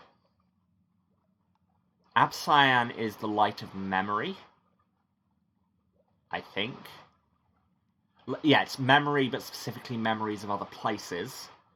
What else do we have? I can do this. Cosmogon is closely associated with fungus, with growth. Yeah, what the line they use is the fetid, the fecund, the fungal all thrive in the light of Cosmogon. And it's also the colour of the sun in dreams. So that's 2. Irigo is a deep purple and is the colour of forgetting, and it just erodes your memories seeing it and also tends to lose your eyes. There is Violant, which is pinkish and is the colour of unavoidable connection. Virik is bright green that is the light of forgetting again, but specifically it's the forgetting of dreams, and it's the light of the land of dreams. And yeah, it's that kind of blurring of reality in a colour. That's 5. What did I miss? Gant is usually depicted as brownish and is the colour that's left after colour has been eaten. And what have I forgotten? My god, I should know all of these. Absine, Cosmicon, Gant, Irigo, Viric, Violent, Pelagian. Oh! I must have just been counting wrong. Yes. So yeah, that's the Neath bow. It's a whole thing in Sundersea and latterly in Fallen London. And it's also just casually remarked upon a lot. Anyway, let's keep going. Sorry about that distraction, that's my brain. Other colours sparkle in the deep, like a casket of gemstones are upended. Yellow sapphires, red emeralds, violet chalcedony. Those aren't the colours they're supposed to be. Amongst these depths I swim, hand in hand with Bertijin and Batachkan. Something ancient grows below. Its pain taints the sea like salt. I taste it with every mouthful. Waves of shivery sensation wash over me. In this vast and lonely midnight sea, Batachkan and Bertijin join. Her hand reaches out, his tentacles snaked along her wrist. Yes! It's a straight line from people who really liked Sense8 to this. Why did they write this game for me? I mean, now it makes sense why they sent me a copy. The tentacle extends a very long way. I'm lost in the coils for a time, that thought. In that spiral of scaled skin that shines like stolen emeralds here. So many silences. I hear the singing of the rubbery men. I listen to the echo from the chorus. When I look up, floating in the cold and midnight sea as I'm supported from below, you'd think I'd be able to say words now, they pay me to do that. I see a single turning star, lonely and far away. 2 moons ride in its train. Symbolism? And then I'm pulled under as the chorus soars. We are different when we find each other again. Old memory transforms us. Our tails conjoin, our skulls extend. Our skin washes translucent in the light of exile. Yeah! God, it took them so long to actually mention exile, and it was so buried in layers of lore, and now they just casually drop it here. The robberies are really cool, and I'm a fan, in case you hadn't gathered at this point. Exile is where they're from. It's a different planet. We 3 move as one. Or at least it's where the flukes are from who made them. Again, I feel like I'm dropping Fallen London spoilers, but at the same time, the information is all out there. Go and play the games yourself. We swim in the sea for a long time as eons shift around us. I do not remember what we did. Only as the dream receded like the tide from a sandy shore, Itachi Khan brought us to a great spined corpse coiled in upon itself. And upon its bones he worked a kind of scrimshaw. He made half a symbol in the bone. Bertijin made a second. They did not meet. They allowed me to work mine in between. He left behind a symbol that was us. I waked later. I'm pleased to find I have the ordinary number of limbs. My skin is flushed, my cheeks damp. But I am physically as I was. What else passed between us that night is marked elsewhere than the skin.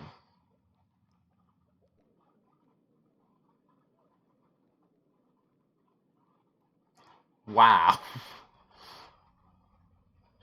I have in my time seen a lot of esoteric sex scenes in visual novels, but that hit different. To sleep, because I think we need it. Also, we should hydrate.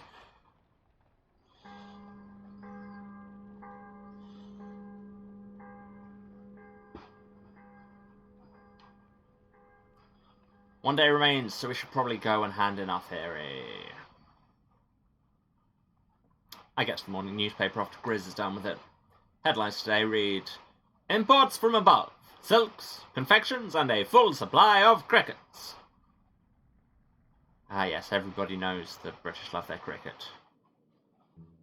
Wait, what do you mean crickets? Let's have a flashback. Because we're already having enough weird visions. Reach for another memory. A stranger across the way. This has been there for a while. I'm intrigued.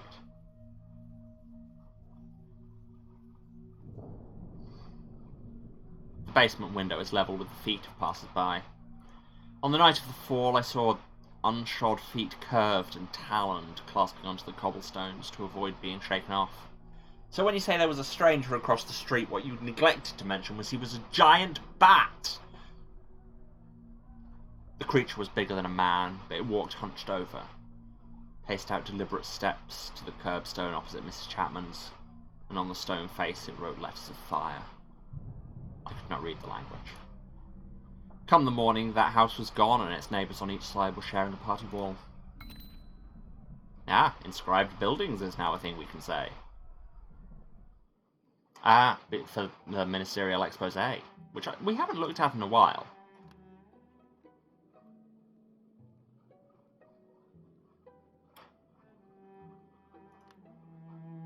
Inscribed buildings. Pages, surgical.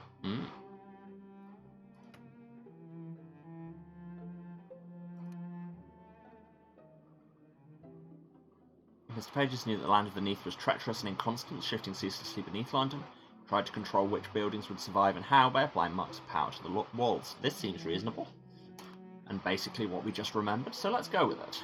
We should maybe see about handing those stories in at some point, but hey, we probably got time. Anyway, Harjit, do you want a theory?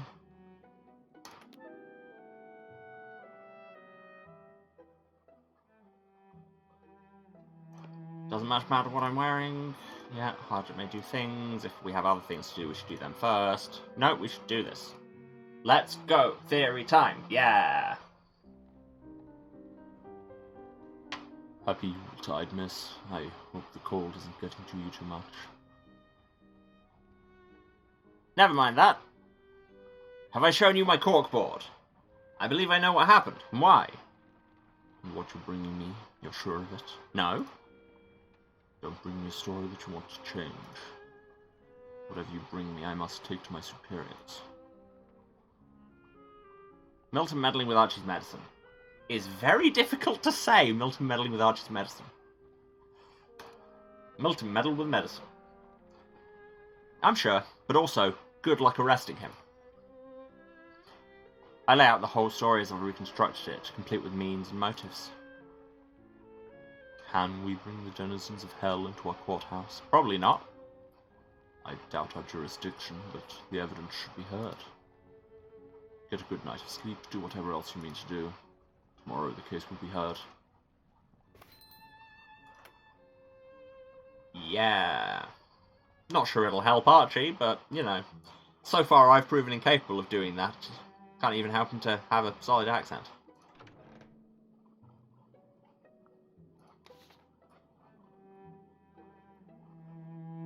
I'm suddenly very invested in my weird squid thruple, I'll be real. Reconciliation time!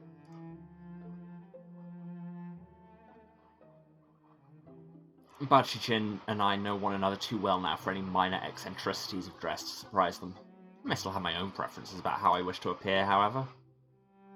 I like that, just as like, your clothes will no longer have any game effect with people you know well already, but, you know, you might just want different clothes. Just 'cause. Maybe you want to go to your club for monster enthusiasts. Just having that line there. Just such a read. I am satisfied.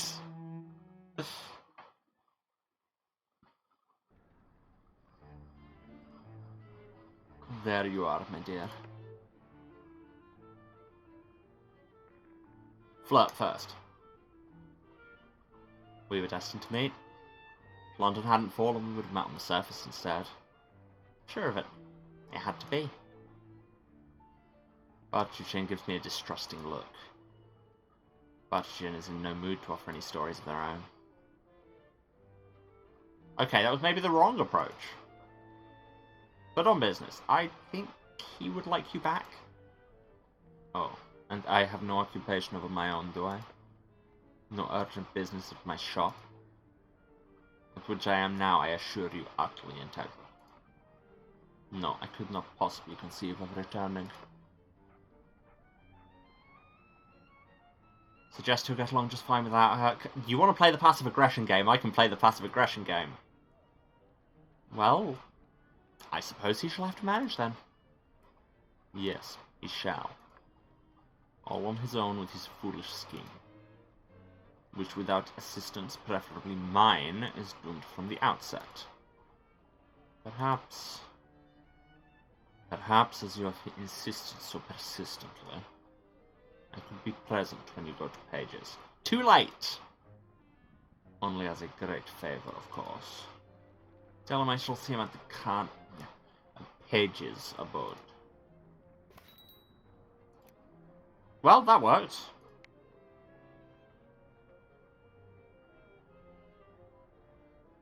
How does prickly flirting work?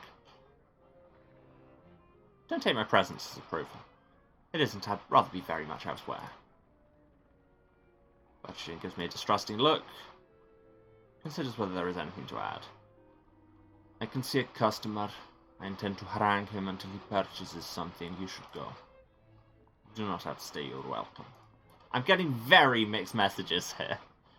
The proprietor might tolerate you. I'm under no such obligation.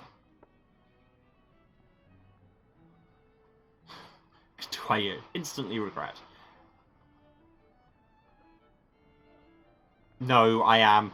Like, it feels weird clicking. My feelings are stronger than ever at this point. But, as I say, at this point I am very invested in our weird squid hate thruffle.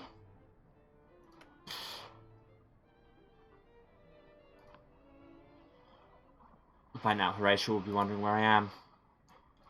Take your mushroom hat off before dinner. It probably doesn't have any game effect, but you know, it's just politeness.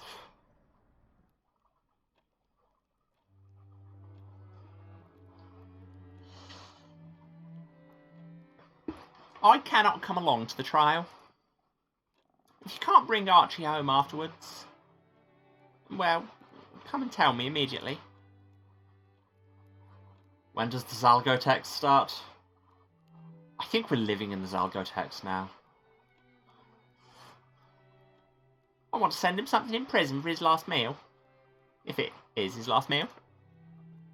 Eat since I'll need strength for the morning. Dinner's a very quiet affair. Sleep.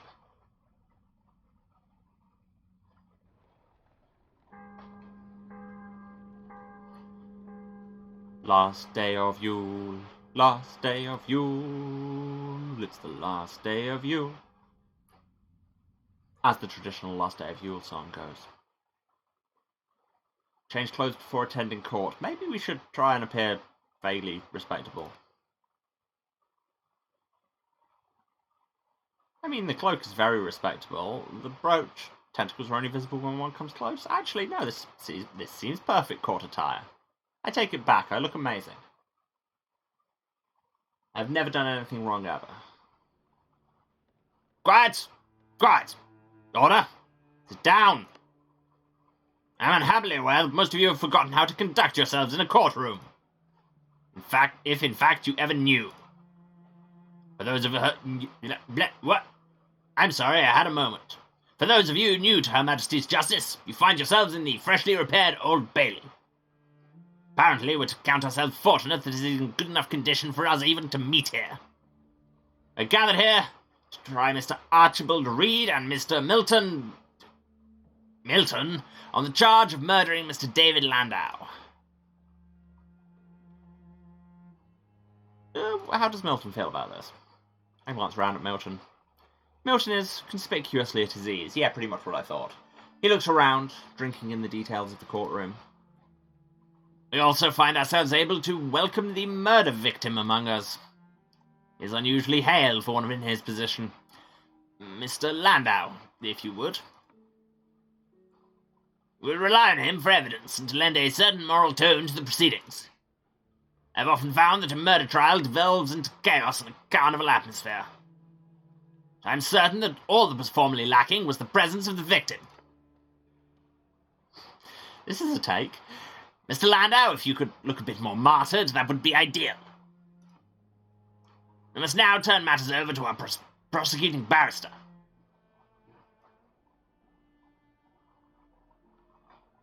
What does she look like? She really reminds me of someone. Not Natalie Dormer.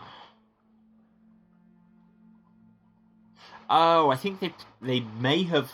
Either this is just my brain connecting faces in similar circumstances and contexts, which probably, because as we've established, me and faces and normal people, not how it works. It looks like the barrister foster mum in a series of unfortunate events. The film or the series? Because the film was Meryl Streep.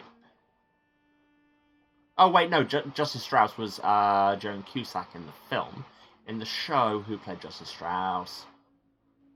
I should know this. This is a completely inconsequential point. Why would you nerd snipe me like this?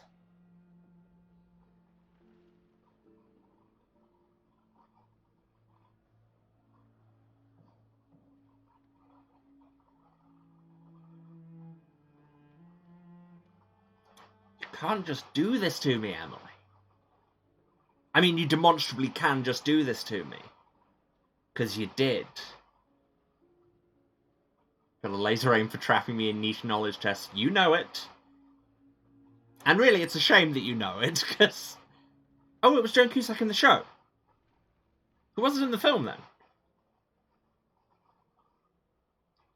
I'm Berensteining myself over here. Who was it in the film? It was Catherine O'Hara in the film. Christ. That film had a weirdly deep cast. Like, it was bad. And I will die on that particular hill. But my god, the cast was stacked. But no, I think what my brain was doing, at least to me, she looked quite a lot like Maxine Peake when she was in Silk playing a lawyer. I mean, for obvious reasons, clothing-wise, but also, yeah, there's a bit of Maxine Peake in the face. Anyway, that complete tangent aside, it's time for us to take a break. We'll get back to the trial afterwards. Yeah. This stream has gone places I did not expect it to go for a second. So, yeah. As ever, I need to go and get some water and move around. You all should have some water, have a snack, get up, move around, take your meds if you still need to. And yeah, all of those good things. Let the ads run, and I will be back in around 3 minutes when we will Phoenix write it up once again. Alright, love you all, see you in a few. And I'm back. Hello everyone. Now, let's spend 10 minutes discussing who David looks like, shall we? Let's not do that. David looks as though it's a social embarrassment to be found alive after his murder. The barrister makes David recount the tale of his death. So far, it's much as I've heard before. Laying out the question of opportunities and visits to the deceased bedchamber. What? I have the option of not listening. Why do I have the option of not listening? Let's listen.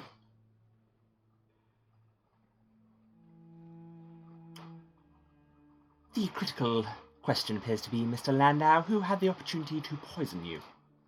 You were ill and were alone most of the day before you died. I was. But you saw a few people. My housekeeper, Phoebe Riley, came to see to the candles, and Mr. Reed, who was attending me as a doctor. Ah, no, they were evil candles. I bet Milton did the candle thing, and Phoebe put candles in there. Oh, that would have made sense. Well, we'll see. Mr. Reed came and gave me a dose of medicine. Was it the first time Mr. Reed attended you? No, he had been treating me for some days. But you had not recovered? Not entirely, but his treatments had reduced my pain. I literally only have one option there, game. I do not stir in my seat. The others in the room share the same solemn excitement. And those were the only people who entered your room? Yes, my sister was in the house, though I think she did not come into the room. I sometimes could hear voices outside. I believe her friend Mr. Milton was present that day, and perhaps also her dressmaker, Ivy Fitzclarence. And none of them sent you messages, gifts, or food, perhaps carried to you by your housekeeper? No. In fact, you and Milton were not on friendly terms. Ivy Fitzclarence is absolutely a fake name. It's actually a very good joke. For the record, if you didn't see... But a great drag show. Yes, totally. Yeah, if you didn't see the episode where she introduced herself, she gives the... Yeah, because it's... Because Fitz is the name prefix for illegitimate children.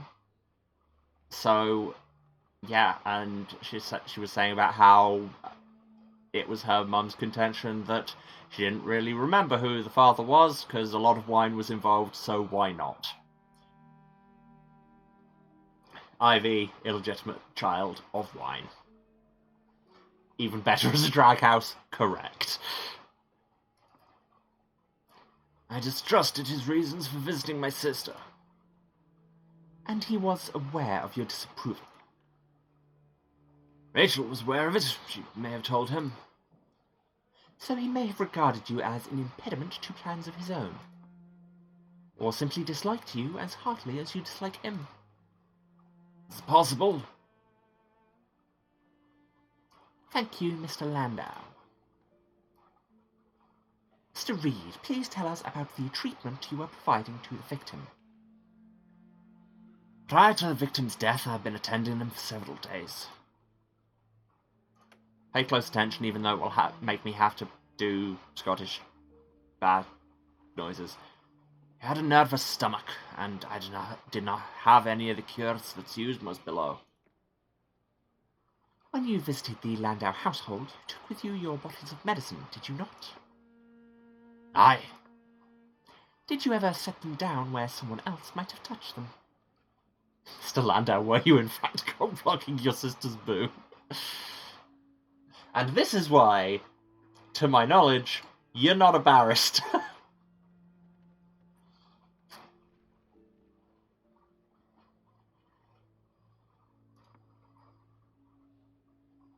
Aye, I'd speak with David Landau first to see how he was feeling, and then by what he said, I'd go back to my bag. And you left your bag outside the victim's bedchamber? Aye, I'd leave it in the front room until I knew what was needed. You did that on the day of Mr. Landau's death? Aye, that's right. Being a barrister isn't as much fun as saying what you want. Mood. Did you do it the other times you treated Mr. Landau? Aye, that's what I always did.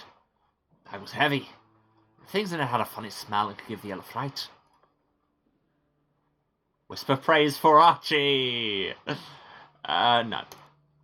Let us maintain a steady and respectful silence and not get everything thrown out of court. I keep still, as before. So there was a time while you were attending the deceased when someone else could have opened your bottle of medicine and put something else into it. Aye, I suppose that's true. And what's more, you'd been in that habit so someone in the household could have learned you'd leave the medicine out every time you visited. Someone could have prepared a poison with the intention of putting it in your medicine bottle. Aye. You may be seated, Mr. Reed.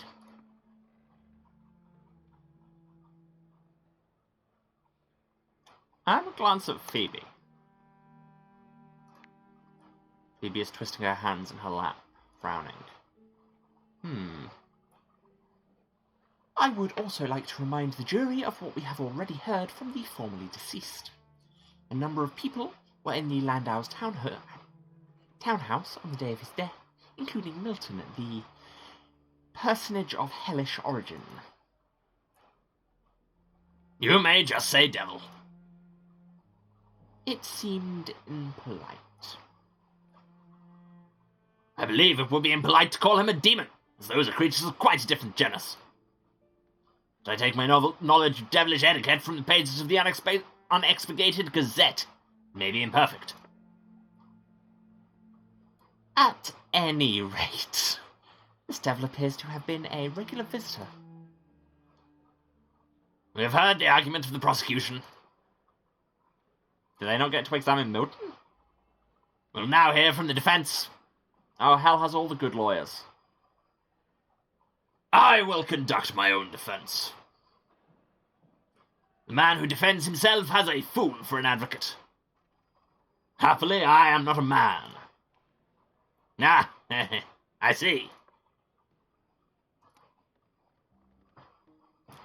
I am supposed to have tampered with Mr. Reed's medicine bag when it lay in the Landau's hall. Even though, in fact, I was in the company of Rachel Landau or Phoebe Riley during the whole of my visit. Suppose it is possible I had a moment unwatched.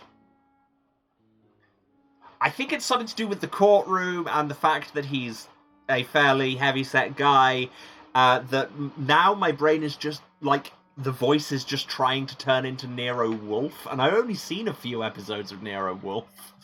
Clearly, stuck in my brain forever. What does that tell us? Mr. Landau himself admits that there were half a dozen people in the house.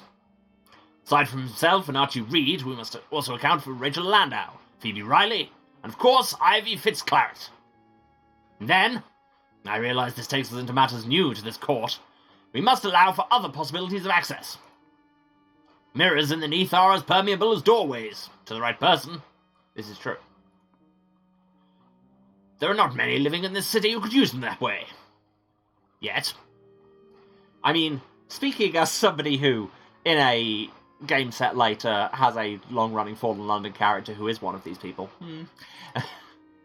But there are a few, and if any of these were David Landau's enemy, they could easily have put an end to his life.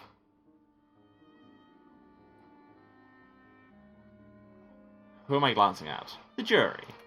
How are they taking this knowledge? The jury looks, just at this moment, inclined toward the prosecution. Shall I go on? Yes, you should go on. Continue, please. I give Merton a little nod. Ah, yes. Creatures. There are very dexterous rats in London. Spiders you would not care to meet, bloatfingers and blamigans, frogs whose whole bodies are covered in eyes. Bloatfingers are the only one of those things I don't have as a pet on Fallen Lantern. Cats capable of profound malevolence and spite, or of gossip. I mean, gossip is unlikely to have been involved. Assassins, professional and otherwise. Grand devils of the old regime, huge as buildings with segmented eyes and limbs disguised as staircases.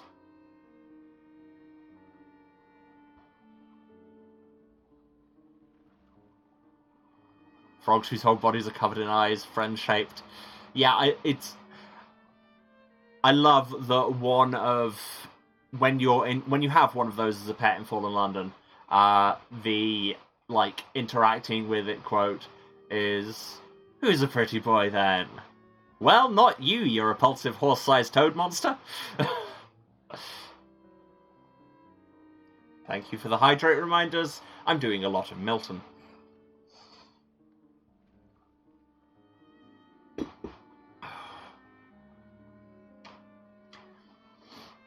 Also, yeah, limbs disguised as staircases is a whole note from me, thank you. It's very unlikely, but not impossible, that Mr. Landau was murdered in fact by his own townhouse, and this is not really a house at all. Mr. Milton, I do not know how counsel behaves in hell, but here in London the position is not a license to tell endless fairy stories. I am indulging myself in the worst of my vices, the pleasure of telling Londoners the truth. Never mind, ignore the exotica if you do not believe in it.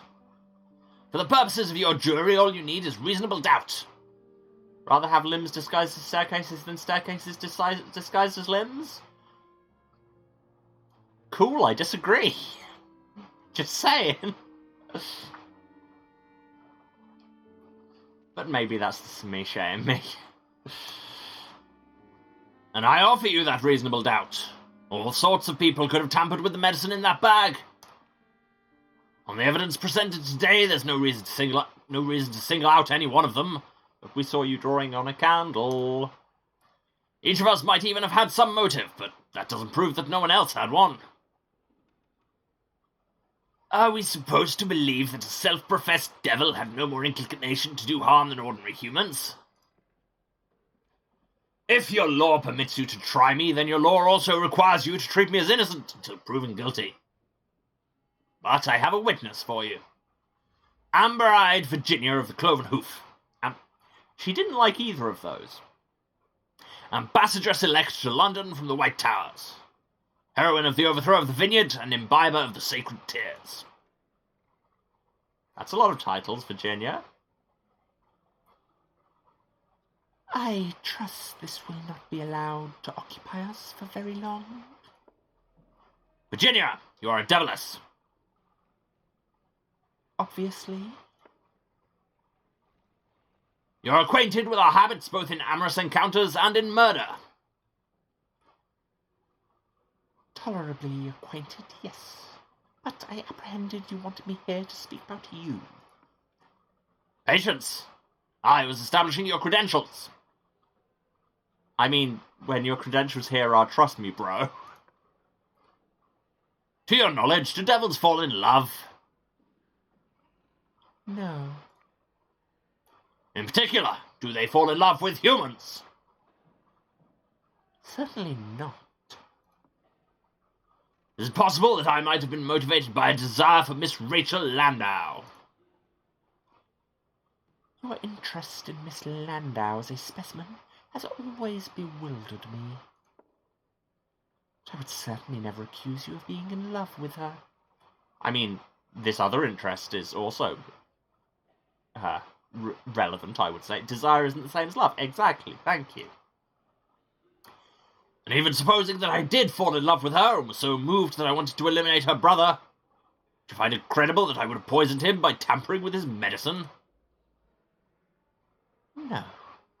Any devil would know that such a death is impermanent in the neath. If you wanted to be rid of him, you would have got rid of him permanently. Cantagaster venom, if you felt like being quick. Binding his body in the crypt of St. Tresegor, if you did not. What? This raises an interesting question. Just her casually mentioning Cantagaster venom there. I suppose we are nearly a year after the fall. Again, I'm going into lore minutiae here, but... yeah.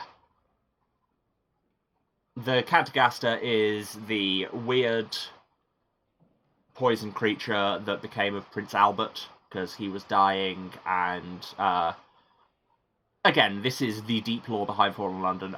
Queen Victoria sold London to the Masters of the Bazaar in response for keeping him alive, and then they were like, yeah, psych, we kept him alive, have fun. And yeah, now he's a weird bug monster whose venom eats through everything. But it raises the question of, like, is he not the first Cantagaster, or have they just got used to this new murder tool very quickly?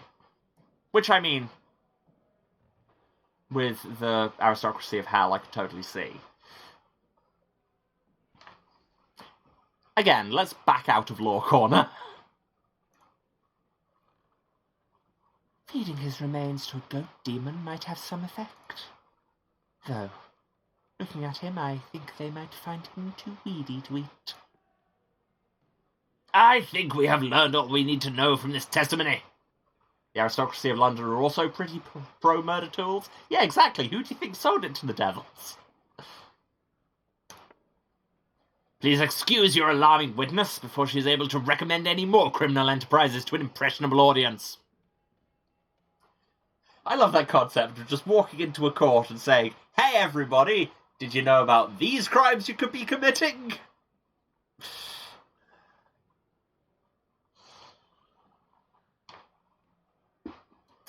Maybe we should do that. As a lawyer, I can't recommend that you do that, but I'm also not a lawyer, so... Thank you, Virginia. Members of the jury, you have heard the argument. An extraordinary argument, but an argument nonetheless. Here is a list of crimes I am not committing right now. Exactly. And now you must make a judgment. Was a murder done here? Was it only an accident? Or has the prosecution entirely failed to make its case? We never mentioned the whole arcane aid thing. That was in our theory, right? Do we have a list of our theories? Oh, it saves all our theories, not just our current one. Yeah, we talked about correspondence stuff, but okay, apparently not. If you cannot convict beyond a reasonable doubt, then you must not convict at all. It's a very long time before they come back. An agonising time with really loud interstitial music. Has that got super loud for everybody else, or have I just lent on my headphone switch or something? Or was I just getting used to there not being music? This guy pulling an OJ defense, absolutely, yeah, this is how I would have done it. Wait, I guess. Louder than the rest of the game? Okay, not just me. Finally, the court returns. The jury proclaims Milton to be not guilty. On the matter of Archie Reed, they find him guilty as charged. Well, perhaps I should have spent more time investigating and less time having a squid threesome. But in my defense, did you expect any different? Archibald Reed, it is now my duty to sentence you. You have been found guilty of murder, a crime that carries the punishment of death by hanging. It's been put to me that I should consider the survival of your victim as a mitigation, and regard your act instead in light of an assault. I do not, however, accept this argument.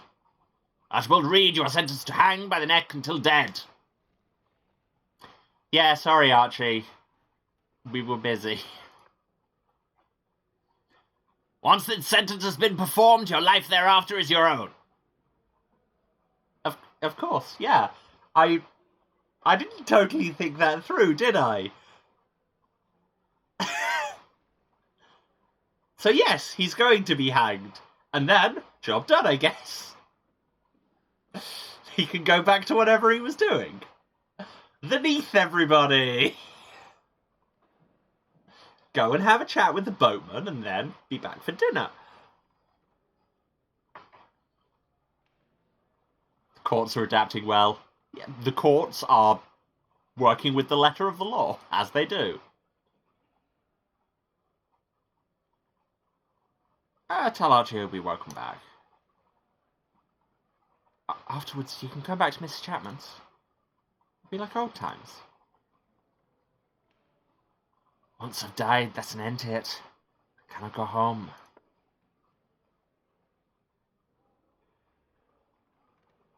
I don't think we've gone into the details of it, so ask what he means. What do you mean by that? I've asked everyone I can about death and the Neath. Half of it is nonsense, and another half I can't understand. Now he's gone Welsh! Some is no more than a fairy story brought down from above. You can't go to heaven if you have no face. You can die 3 times or 9 or however many times you please. There's a college of old men who prevent anyone living to more than 1,000. Not here there isn't, that's a different country. The Queen of Fae has red dust on her eyes and counts out the souls she wants to keep. Again, these are different places and laws that will not necessarily apply to you. The thing they say oftenest is this: the sun hates the dead. If you've passed away even once, you can't go back above. So I might return here after the execution, but I'll never dare try to go home. No use going if I wouldn't get there. Yeah, this is sadly true. Because, again, the kind of deep lore justification, as I think we probably went into a bit in Sunless Skies back in the day, the stars are alive, and they are, like, eldritch space beings, and their light is law. and the law says that dead people stay dead. So, if sunlight can reach you, then if you were a dead person, you will stay dead. Which is one of the reasons we're down in the Neath, away from all that nonsense. I mean, it doesn't stop the British for long, because whatever stopped the British Empire for long. But hey. Archie's hanged in the morning. Once the hangman would have dispatched him quietly inside of Newgate prison. Newgate no longer stands, however, and the case has attracted some attention. It's the first murder trial held in the Neath. Instead, he's put to death at Hangman's Arch. Oh, we're going back to the old ways, are we? Let's not go and watch him be killed. I stay home. Grizz and Horatio don't go either. Only Harge attends. Yeah, but he's a cop. The only thing that stops the British Empire is the British citizenry. Truth. And barely that. I was about to say that exactly.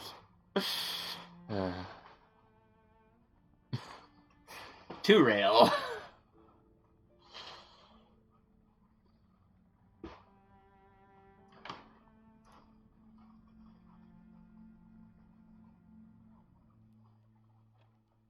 Only Harge attends, but then, you know, he's a cop. Looking at people being killed by state violence is literally his job. The drop was quick and clean. The hangman knew his business. Is that meant to be a comfort? I have no option but to stay out of it. The crowd was hoping his head might snap right off. So you went along to see? I went because that was the only thing I could do. I did not want Archie to go to that place alone. Yes, because Hargett's died once, right? He's the one who talked to us. No, it was David who talked to us about seeing the boatman. Okay, anyway. A swift, clean death, and Archie will have less to remember when he returns from the boatman. Again, we've adapted to this whole death isn't a thing very quickly. If he returns.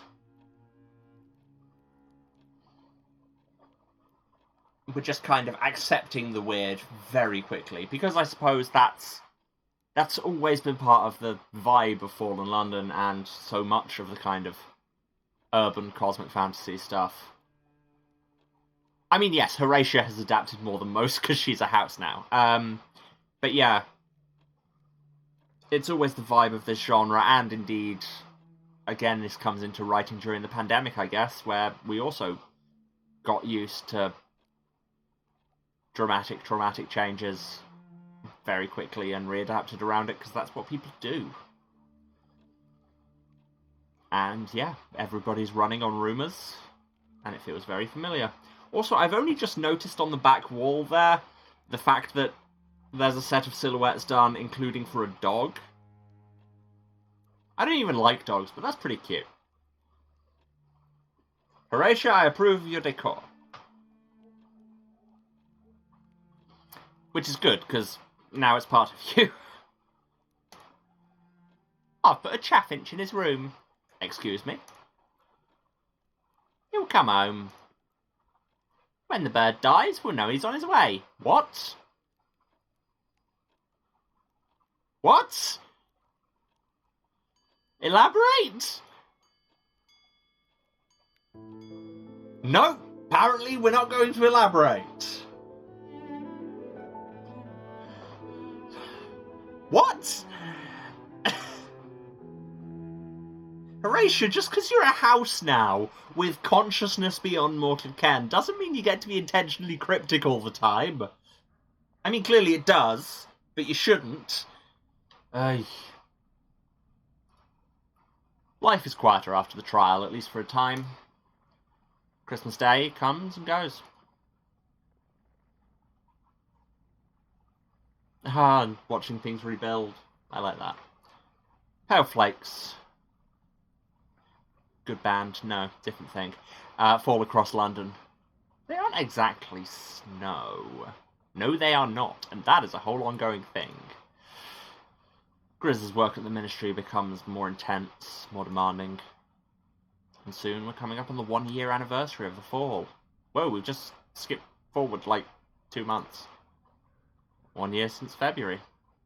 Doesn't feel right to call this month February again. Achievement unlocked? Tried.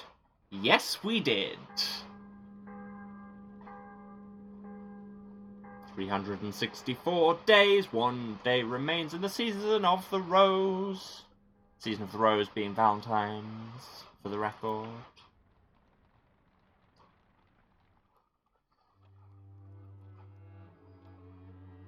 We're near on a year since the fall. Whatever may have been, we're not going back to the surface. So there may be good things to come, agree with her, or things will get worse. I mean, she's correct. Yeah, you're likely right. What comes down doesn't go back up. Have you seen the decorations going up around the city? I can only see a little from my window. You don't mean you're looking through the window, do you? You mean the window can see it. That's as close as she comes these days to speaking of the outside. The city's decorated for a feast of lovers and romance. I'll just describe it to her.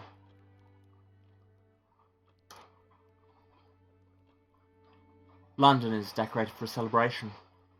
Looks like a coronation or a royal wedding. There's bunting and false flowers and signs in the shop windows.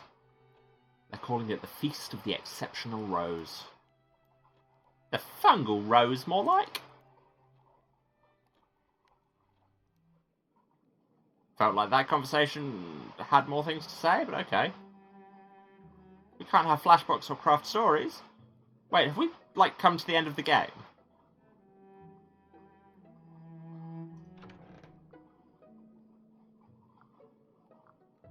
So we could go to the South Bank, attend the feast and look for people. We could go to the market, acquire a mask or buy gifts before the Feast of the Rose. I have a whole 1 penny.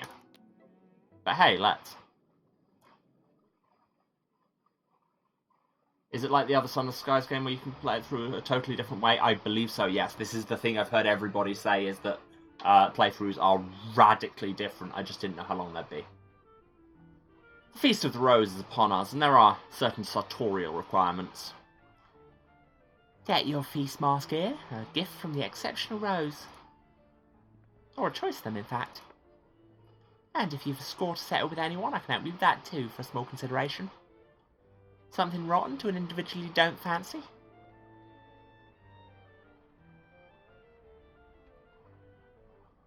It says 1 penny. Will it use up my penny? If I spend my last penny on a scorn gift, then I'm sure Ivy will just give me a mask. We have an understanding. Take the smelliest item you have. It said look through them, not just ask for a recommendation. I'll have it wrapped in black paper. I can do you a posy dead birds to go with it if you'd like. All the heads pointing up, beaks open, little tongues poking blackly at the sky. Just a penny more. That sounds very goth. I cannot afford it. It's too rich for my blood, unfortunately. Ah, shame. It's expensive work pursuing a grudge properly in London. Now, where were you thinking to send it? To Mr. Pages, to Milton, to the worshipful company of stationers, as thanks for all those wretched newspapers. I was enjoying the newspapers. Scorn to the masters. The anarchism is showing again. I have a score to settle. Now, there's a risk and no mistake. I'll leave out the card that says where the gift was bought, if you don't mind. I stay out of the gaze of the masters, and that's how I prefer it. Don't want Mr. Fair was coming round here to question the tariffs on my goods. You say question the tariffs. You pay no tariffs whatsoever, don't you? Glad to do these little services. What we're here for, ain't it? And if, after I've made the exchange, she notes it down in a small notebook, well, there's probably no harm in that. Why would you say things like that? Now, You'll be needing something to wear. More delicate, more severe. Let's be delicate. A delicate rose mask. A mask for the Feast of the Rose, suitable for meeting friends, knitting matches, and pursuing deeper connections. Does that suit you, then? Can I try the other one? It's hard to say without trying the other. Now, if you like.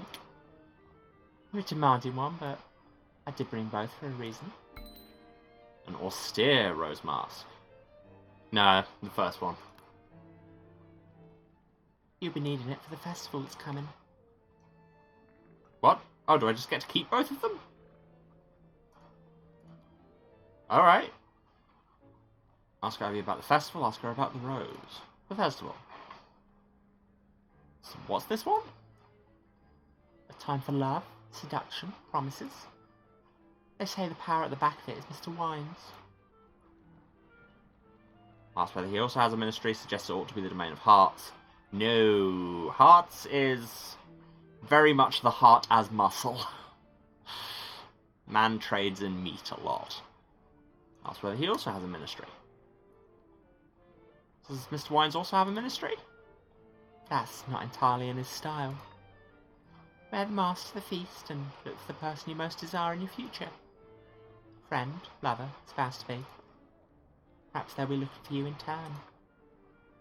Or go alone and enjoy the crowd. There's something in that too.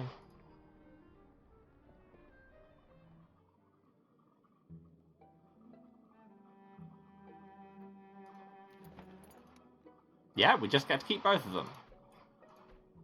Yeah, this goes better with the cloak. And the hat. Dressed to make a good impression at the Feast of the Exceptional Rose. Come on, this is an outfit. This is an absolute outfit.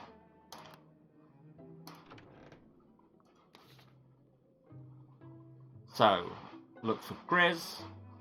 Go and bring back word to Horatio. Look for Rachel, look for Phoebe, look for Milton, look for Ivy. Go on my own. No option for Butterchin and Batachikan's route. Huh. Interesting. Well, I mean, Ivy's the only one of these I've... like, the one I've got closest to, I would say. So, sure. Go straight to the festival. I clearly don't. I might have had other options in other circumstances, but clearly I don't.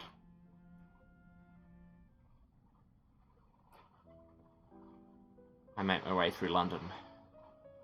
Walking fast. Something pass. I'm rose-bound. No. Sometimes I still have to rely on memorised pathways, on strange rituals. Good David Byrne song. There's a barricade between Vale Garden and the Stolen River, unless one pays in coin or word. Ah, and it's already... the names have changed already. There we go. That's the thing. The Stolen River is what was the Thames. And just from how we've seen the changes presented elsewhere, just clearly, over time that became the name, and then nobody quite remembered why, and that was it forever. Vale Garden used to be, like, is pretty probably Covent Garden. But many of the difficult old streets lie still now. Full of hope, curiosity, or free of expectation. Nah, I think this game so far has proven that we are full of curiosity.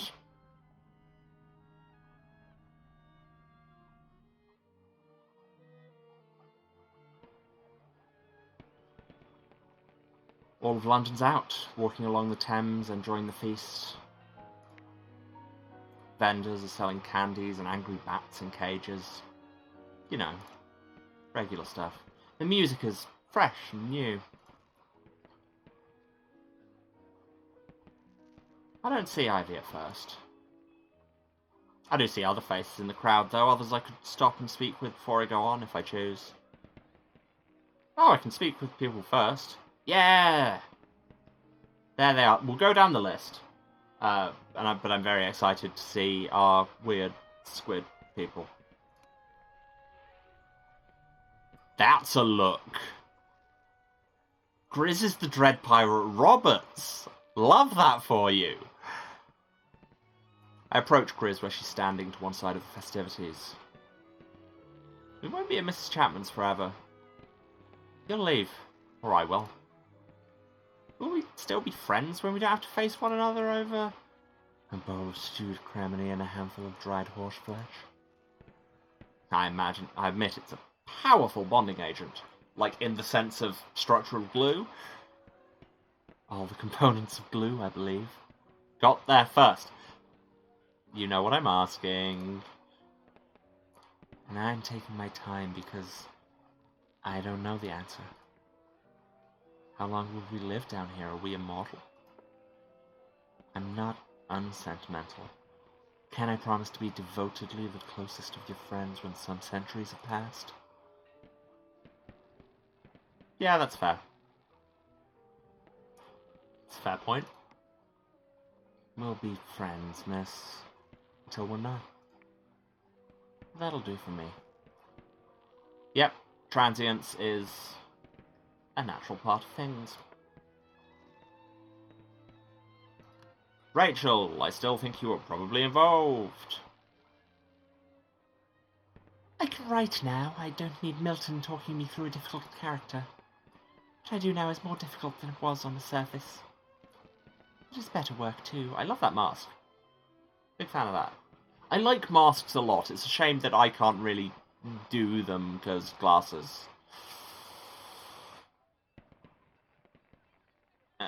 What's changed? What's different down here? I mean, everything. Then the only puzzle was what group a character wanted to be a part of, and which one they truly belonged to. Fall has drawn my attention to other considerations. Prescription masks?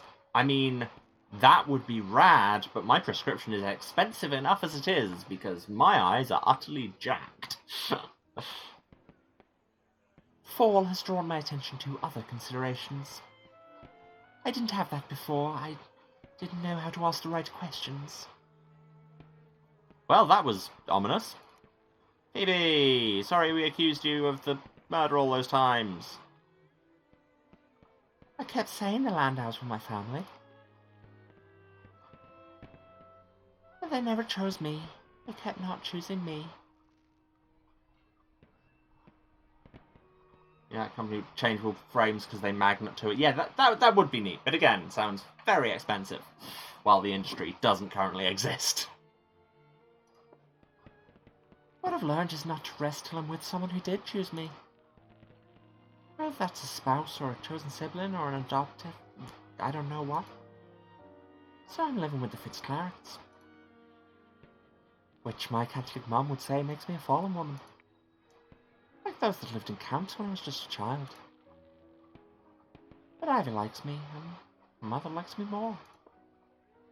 She makes me food and calls me pet and honey and sugar. Ivy made me a ritual of coming in to bless taking residence at their house. Short or long, whatever it might be. So I'm alright. I've got my place now. Well, that's nice. I think.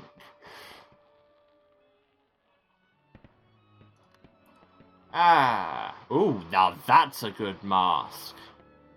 Does not bother with a preamble or a greeting. Various people have asked whether I love Rachel. Devils may not love, but they are capable of envy. And Rachel is, whatever else, an enviable citadel.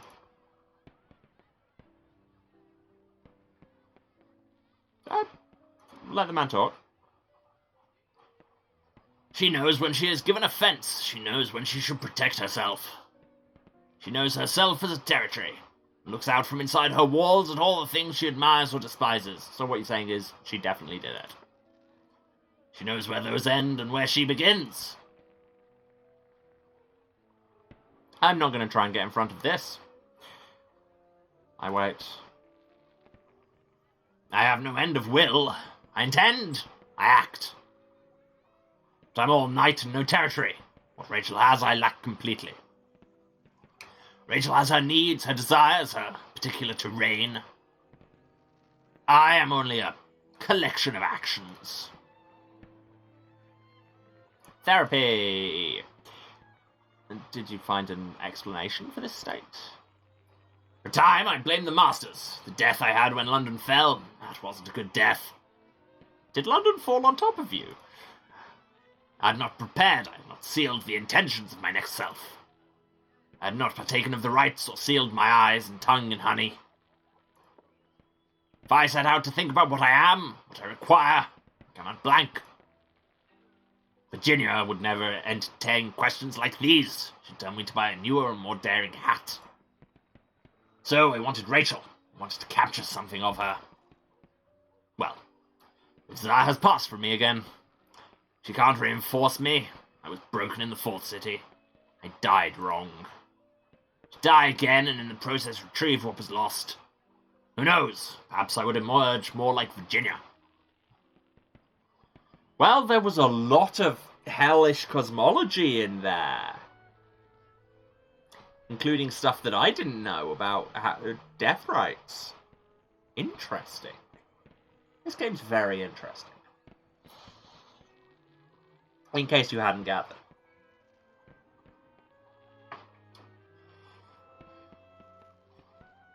Anyway, let's go find our squid and squid metamor. Ah, there you are. I see your craving for novelty extends to more than spelunking in abandoned crevices in the city. Spelunking in abandoned crevices, is that what we're calling it now? Batachi Khan makes an amused warble, full of reminiscence. We won't keep you long. Please do. There is much to organize. Page's refusal has carried with it an obligation towards haste. It appears keen that the robbery exodus begin. It feels that London is ready. I mean, Pages didn't refuse that bit. Batachi Khan makes a profound hooting. He seems to suggest he's glad not to be carrying this task alone. Neither of us is certain of success, but when has anything down here been planned? Batachi Khan makes a doleful honk. He seems to imply that preparedness is a luxury few are afforded. I suppose we at least have had centuries. As soon as you found us, it was time, I think. Insist that the success is all theirs, or wish them luck? What does that mean?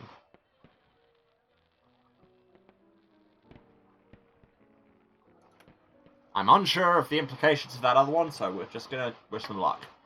Hope London treats you kindly. I suspect we will have little say in that. But the sentiment is appreciated. Batachi Khan makes a piercing hoot. He hopes London will treat you just as kindly. And if you ever wish to pay our time together forward, the robbery men will require friends in London when they arrive. I fear they will have few. It has been a memorable experience knowing you. Batachi Khan makes an emphatic It certainly has. I'm sure we shall cross paths again. I doubt any of us shall evade attention for long. And no doubt the next time shall be as all-shattering as this first meeting. I'll take it. Until then, farewell. We hope you enjoy the feast. You know how it is when you have an on-again, off-again relationship with a centuries-old Mongolian woman and a squid man. That means you meet occasionally for all-shattering commingling. You know, that old trope. Anyway, time to find Ivy. This really feels like we've got to the end of the game. It's shorter than I expected.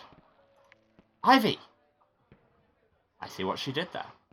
Before I speak with Ivy again, silently realise what relationship I want, or I want to win her heart. So far, we've kissed.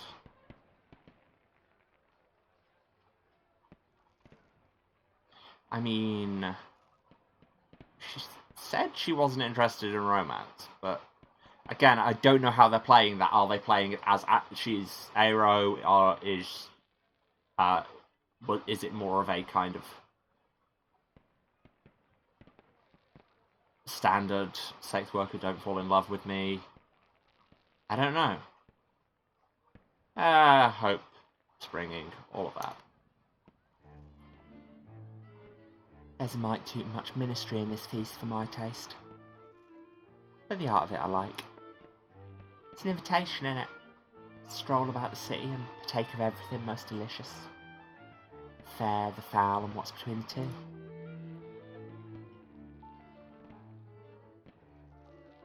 This is Ferret. Pity the two of you haven't made your acquaintances already. Then I wish to speak with you.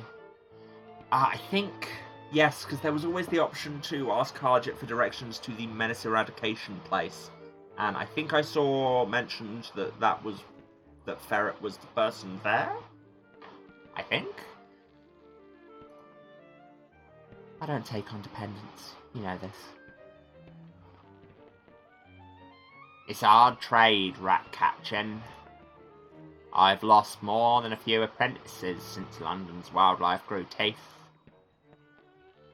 There's some people who watch each other's backs. Especially the ones that don't take to the laws or the masters or the church.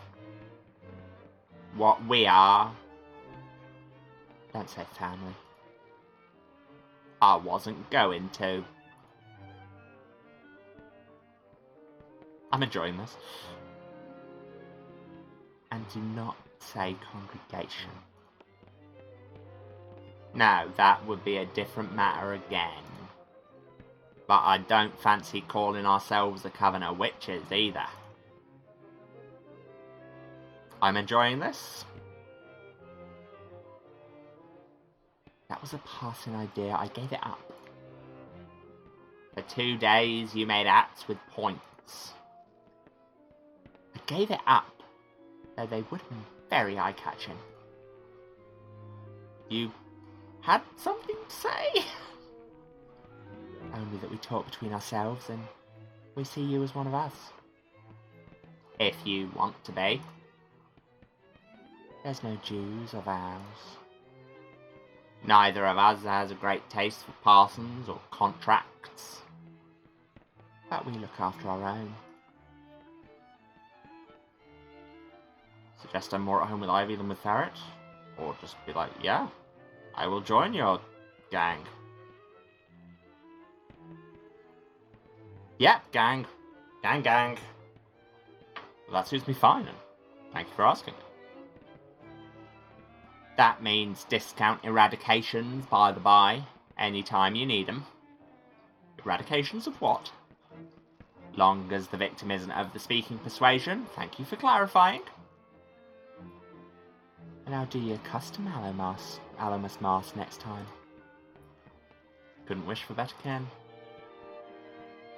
Might be you have some more respectable cousins here and there. A bit higher in the world than ourselves. It's more than blood that makes kin. Now, as to what we're open for you. If we're ever facing a stretch for a crime what we didn't commit. Sarah's up for more than that. You've earned all trades, haven't you? Exactly what I like about you. Knew it from the off.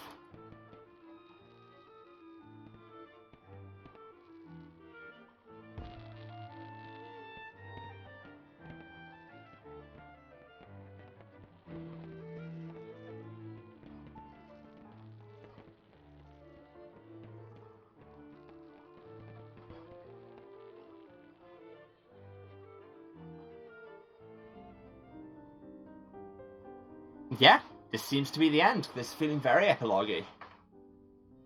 Batachin and Batachan. Also, I love that this bizarre backdrop has our sigils on it.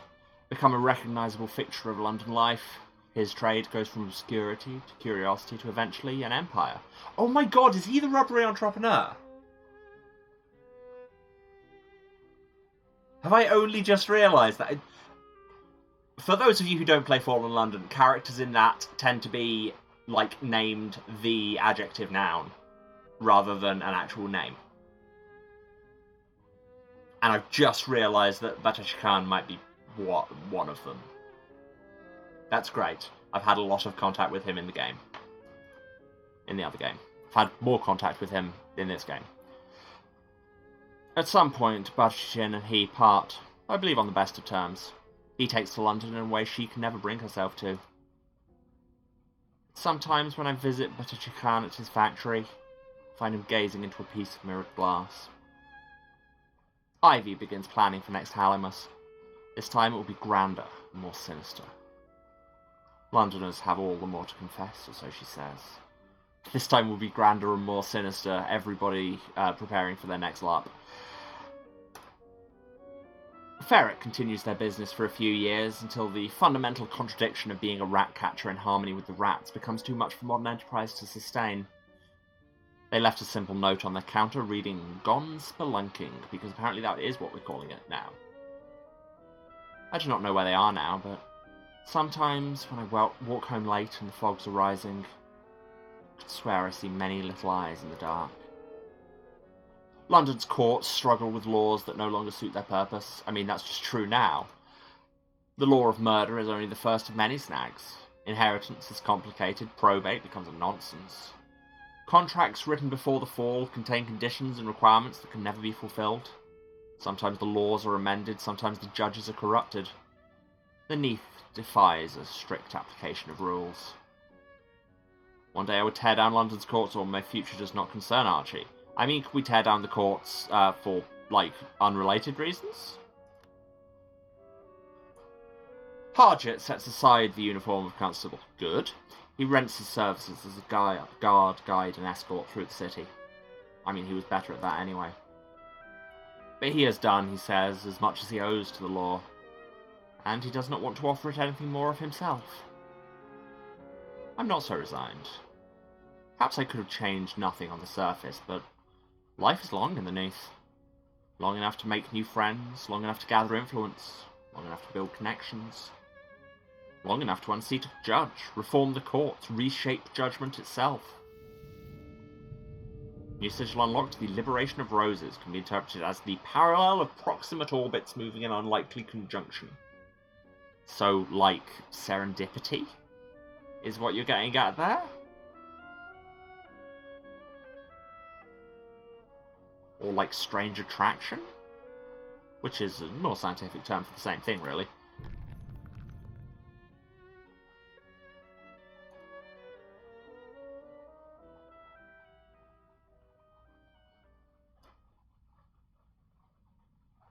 So what, we're going to join a gang and use it to slowly infiltrate the justice system? Neat. All the possible beginnings of this story are open to you now. Start again and you may find a very different ending to record on the flank of the bazaar. Yeah?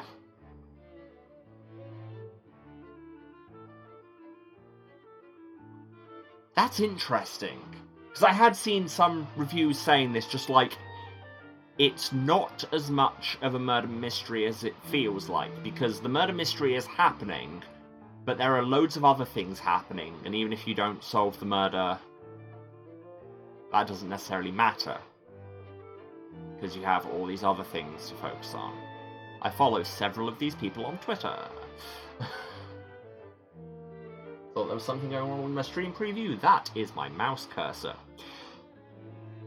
What if I just F off and do no investigation? I'm sure you can do that as well. Yeah. That's rad. And hey, I'll say it now, before I do the rest of the wrap-up, which I will do imminently. If you also think this is rad, and would be interested in getting hold of a copy yourself, pay attention to my Twitter, like, in the either tonight or in the upcoming days. Just saying. Because, I mean, I don't know why I'm being cryptic. As I said to begin with, I was provided with this as a complimentary press copy, but I also have the 2 copies I kickstarted, so, you know. Maybe I could hook you up.